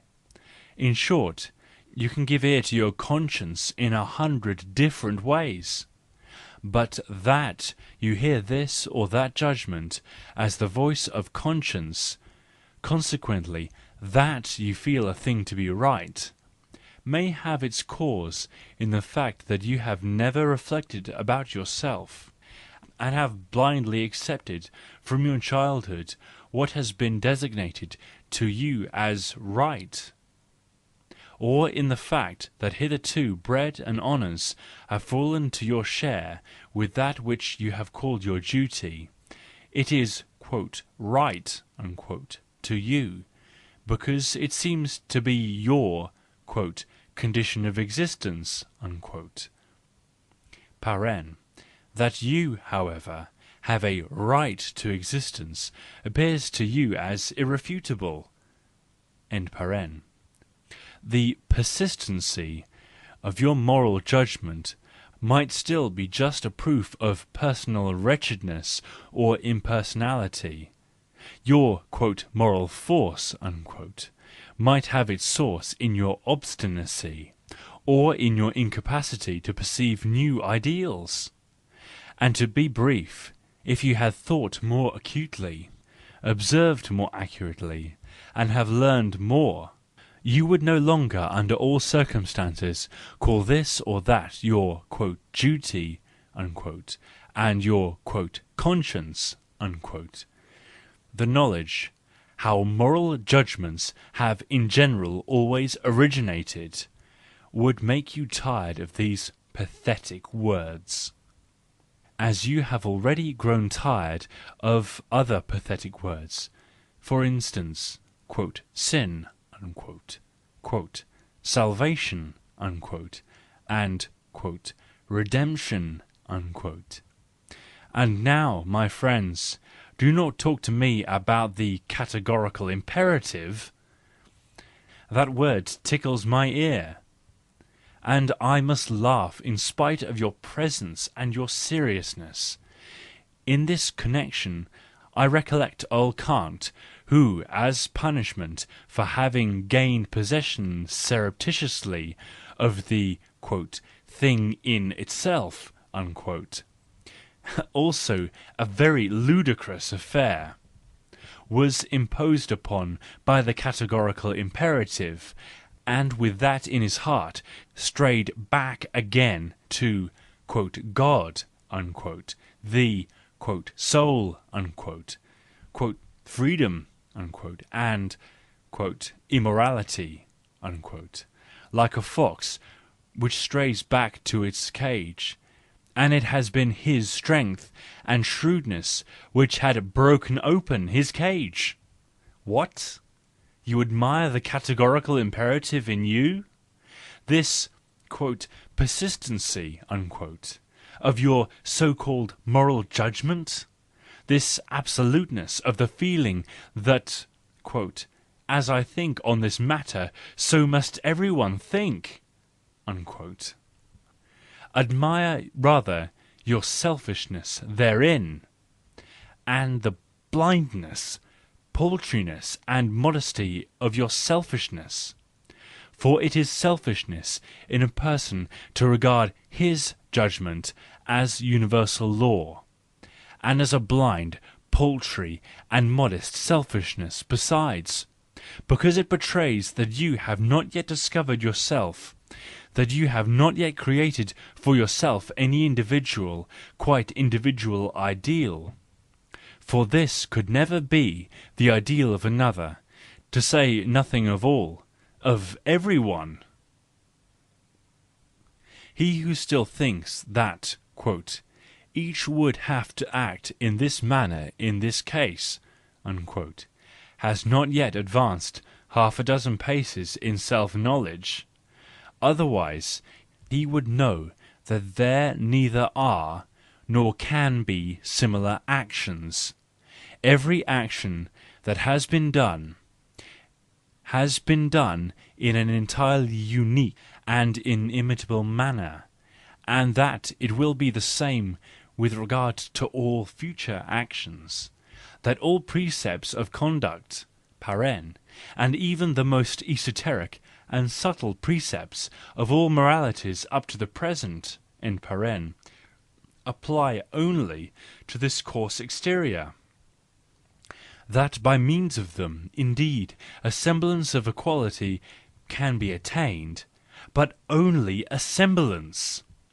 That in outlook or retrospect every action is and remains an impenetrable affair, that our opinions of quote, good, unquote, quote, noble, unquote, and quote, great, unquote, can never be demonstrated by our actions, because no action is cognizable. That our opinions, estimates, and tables of values are certainly among the most powerful levers in the mechanism of our actions. That in every single case, nevertheless, the law of their mechanism is untraceable. Let us confine ourselves, therefore, to the purification of our opinions and appreciations, and to the construction of new tables of values of our own. We will, however, brood no longer over the quote, moral worth of our actions, unquote. Yes, my friends, as regards the whole moral twaddle of people about one another, it is time to be disgusted with it. To sit in judgment morally ought to be opposed to our taste. Let us leave this nonsense and this bad taste to those who have nothing else to do, save to drag the past a little distance further through time, and who are never themselves the present, consequently to the many, to the majority. We, however, would seek to become what we are, the new, the unique, the incomparable, making laws for ourselves and creating ourselves. For this purpose we must become the best students and discoverers of all the laws and necessities in the world. We must be physicists, in order to be creators in that sense. Whereas hitherto all appreciations and ideals have been based on ignorance of physics, or in contradiction to it. And therefore 3 cheers for physics, and still louder cheers for that which impels us to it, our honesty.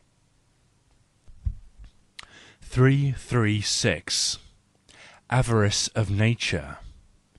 Why has nature been so niggardly towards humanity, that she has not let human beings shine, this man more, and that man less, according to their inner abundance of light?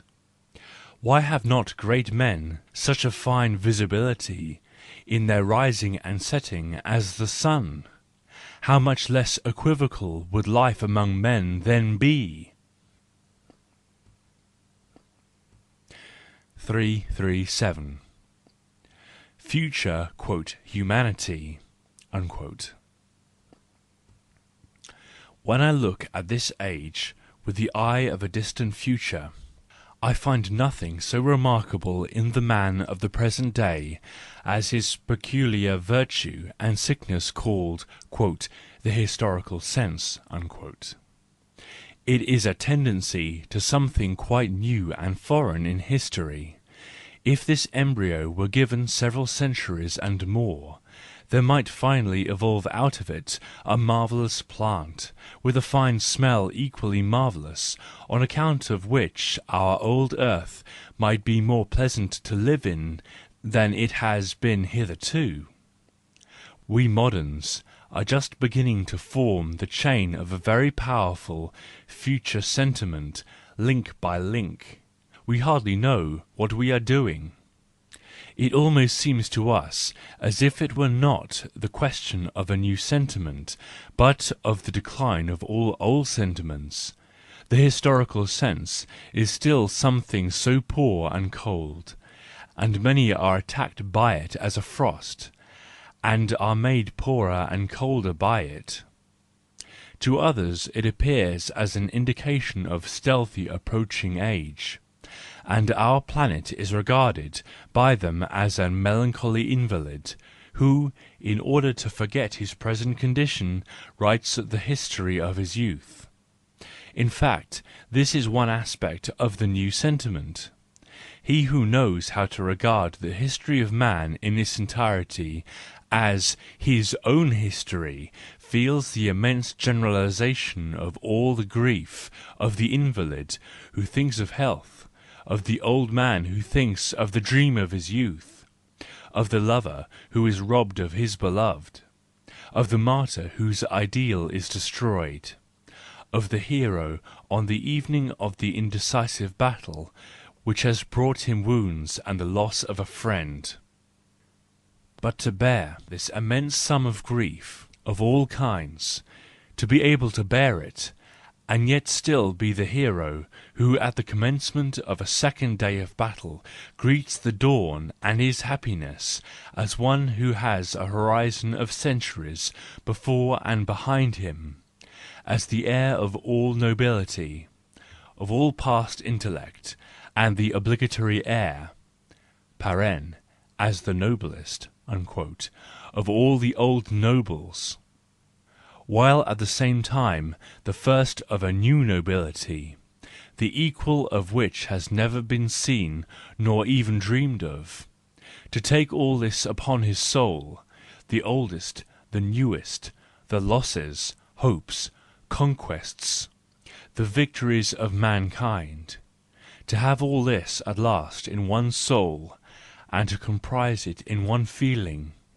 This would necessarily furnish a happiness which man has not hitherto known, a God's happiness, full of power and love, full of tears and laughter, a happiness which, like the sun in the evening, continually gives of its inexhaustible riches and empties into the sea, and, like the sun, too, feels itself richest when even the poorest fisherman rows with golden oars.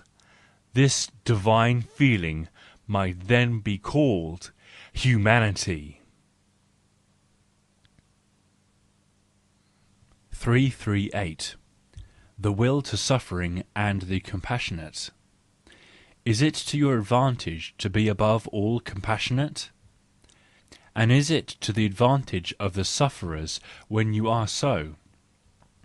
But let us leave the first question for a moment without an answer. That from which we suffer most profoundly and personally is almost incomprehensible and inaccessible to everyone else.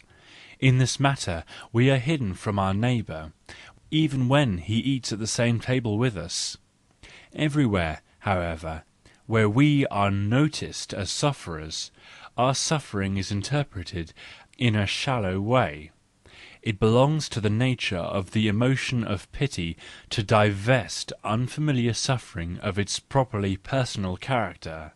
Our "benefactors" lower our value and volition more than our enemies. In most benefits which are conferred on the unfortunate, there is something shocking in the intellectual levity with which the compassionate person plays the role of fate. He knows nothing of all the inner consequences and complications which are called misfortune for me or for you. The entire economy of my soul and its adjustments by "misfortune," the uprising of new sources and needs, the closing up of old wounds, the repudiation of whole periods of the past, none of these things which may be connected with misfortune preoccupy the dear sympathiser. He wishes to succour, and does not reflect that there is a personal necessity for misfortune, that terror, want, impoverishment, midnight watches, adventures, hazards, and mistakes are as necessary to me and to you as their opposites. Yea, that, to speak mystically, the path to one's own heaven always leads through the voluptuousness of one's own hell.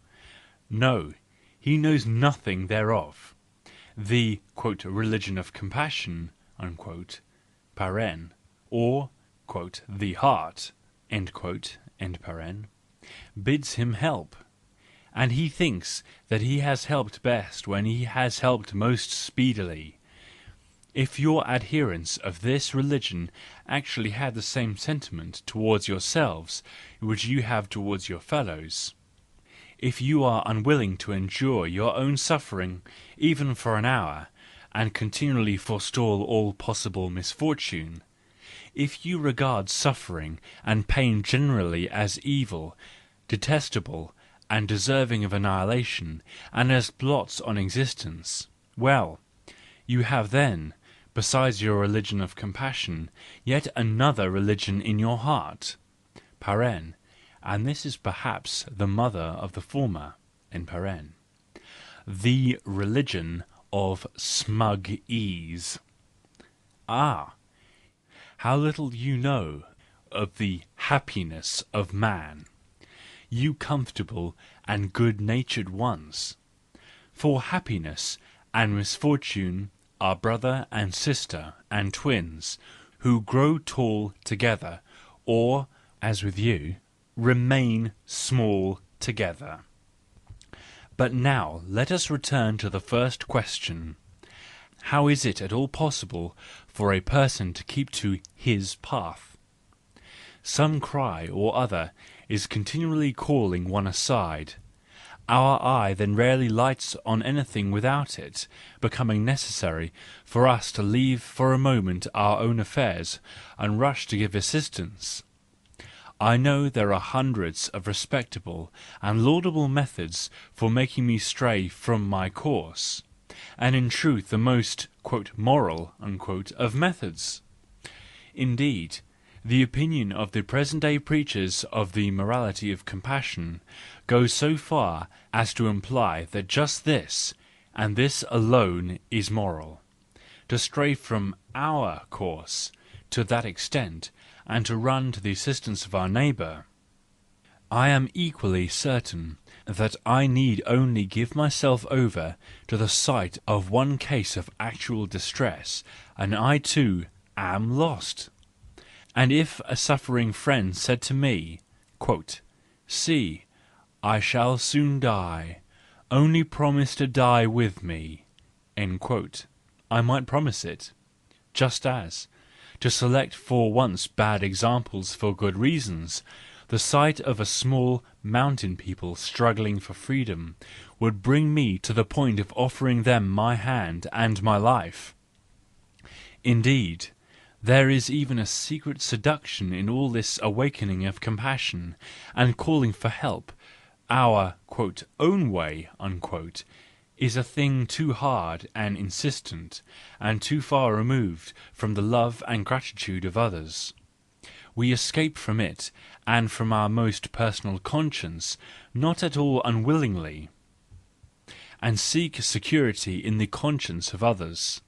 We take refuge in the lovely temple of the "religion of pity." As soon now as any war breaks out, there always breaks out at the same time a certain secret delight precisely in the noblest class of people. They rush with rapture to meet the new danger of death, because they believe that in the sacrifice for their country they have finally that long sought for permission, the permission to shirk their aim. War is for them a detour to suicide, a detour, however, with a good conscience. And although silent here about some things, I will not, however, be silent about my morality, which says to me, live in concealment in order that thou mayest live to thyself. Live ignorant of that which seems to thy age to be the most important. Put at least the skin of 3 centuries betwixt thyself and the present day, and the clamour of the present day, the noise of the wars and revolutions, ought to be a murmur to thee. Thou wilt also want to help, but only those whose distress thou entirely understandest, because they have one sorrow and one hope in common with thee, thy friends, and only the way that thou helpest thyself. I want to make them more courageous, more enduring, more simple, more joyful. I want to teach them that which at present so few understand, and the preachers of fellowship in sorrow least of all, namely, fellowship in joy. 339. Vita Femina.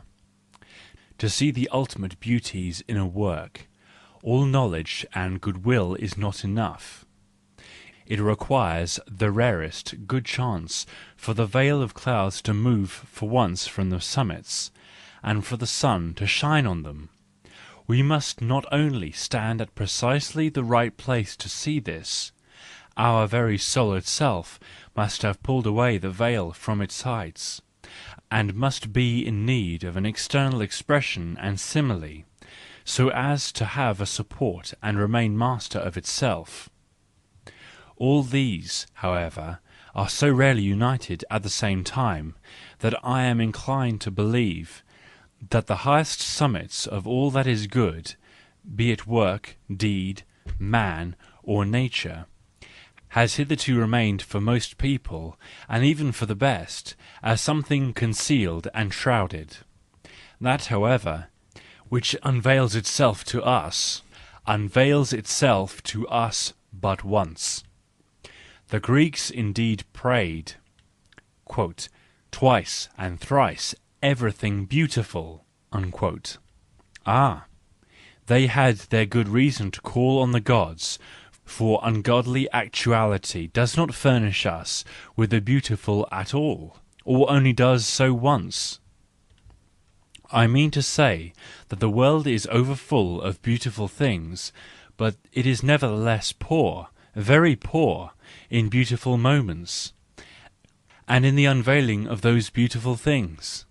But perhaps this is the greatest charm of life. It puts a gold-embroidered veil of lovely potentialities over itself, promising, resisting, modest, mocking, sympathetic, seductive. Yes, life is a woman. 340. The Dying Socrates. I admire the courage and wisdom of Socrates in all that he did, said, and did not say. This mocking and amorous demon and rat-catcher of Athens, who made the most insolent youths tremble and sob, was not only the wisest babbler that ever lived, but was just as great in his silence. I would that he had also remained silent in the last moment of his life. Perhaps he might then have belonged to a still higher order of intellects. Whether it was death, or the poison, or piety, or wickedness, something or other loosened his tongue at that moment, and he said, quote, "O Crito, I owe a cock to Asclepios." For him who has ears, this ludicrous and terrible "last word" implies, quote, "O Crito, life is a long sickness." Is it possible? A man like him, who had lived cheerfully and to all appearances as a soldier, was a pessimist? He had merely put on a good demeanour towards life, and had all along concealed his ultimate judgment, his profoundest sentiment. Socrates had suffered from life, and he also took his revenge for it, with that veiled, fearful, pious and blasphemous phrase. Had even a Socrates to revenge himself? Was there a grain too little of magnanimity in his superabundant virtue? Ah, my friends, we must surpass even the Greeks. 341. The heaviest burden. What if a demon crept after thee into thy loneliest loneliness some day or night, and said to thee, "This life, as thou lived it at present, and has lived it, thou must live it once more, and also innumerable times.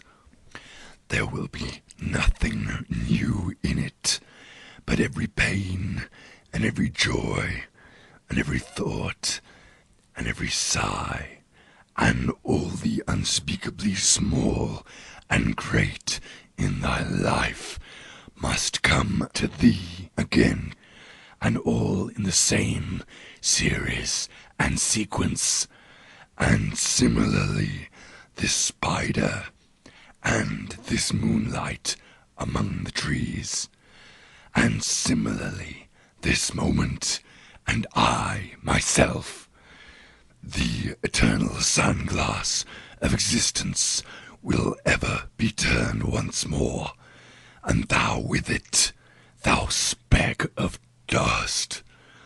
Wouldst thou not throw thyself down, and gnash thy teeth, and curse the demon who that so spake? Or hast thou once experienced a tremendous moment in which thou wouldst answer him, "Thou art a god, and never did I hear aught more divine"? If that thought acquired power over thee as thou art, it would transform thee, and perhaps crush thee. The question with regard to all and everything, dost thou want this once more, and also for innumerable times, would lie as the heaviest burden upon thy activity? Or how wouldst thou have to become favourably inclined to thyself and to life, so as to long for nothing more ardently than for this last eternal sanctioning and sealing? 342. Insipid Tragedy. When Zarathustra was 30 years old, he left his home and the lake of Urmi, and went into the mountains. There he enjoyed his spirit and his solitude, and for 10 years did not weary of it. But at last his heart changed, and rising one morning with a rosy dawn, he went before the sun and spake thus unto it: "Thou great star!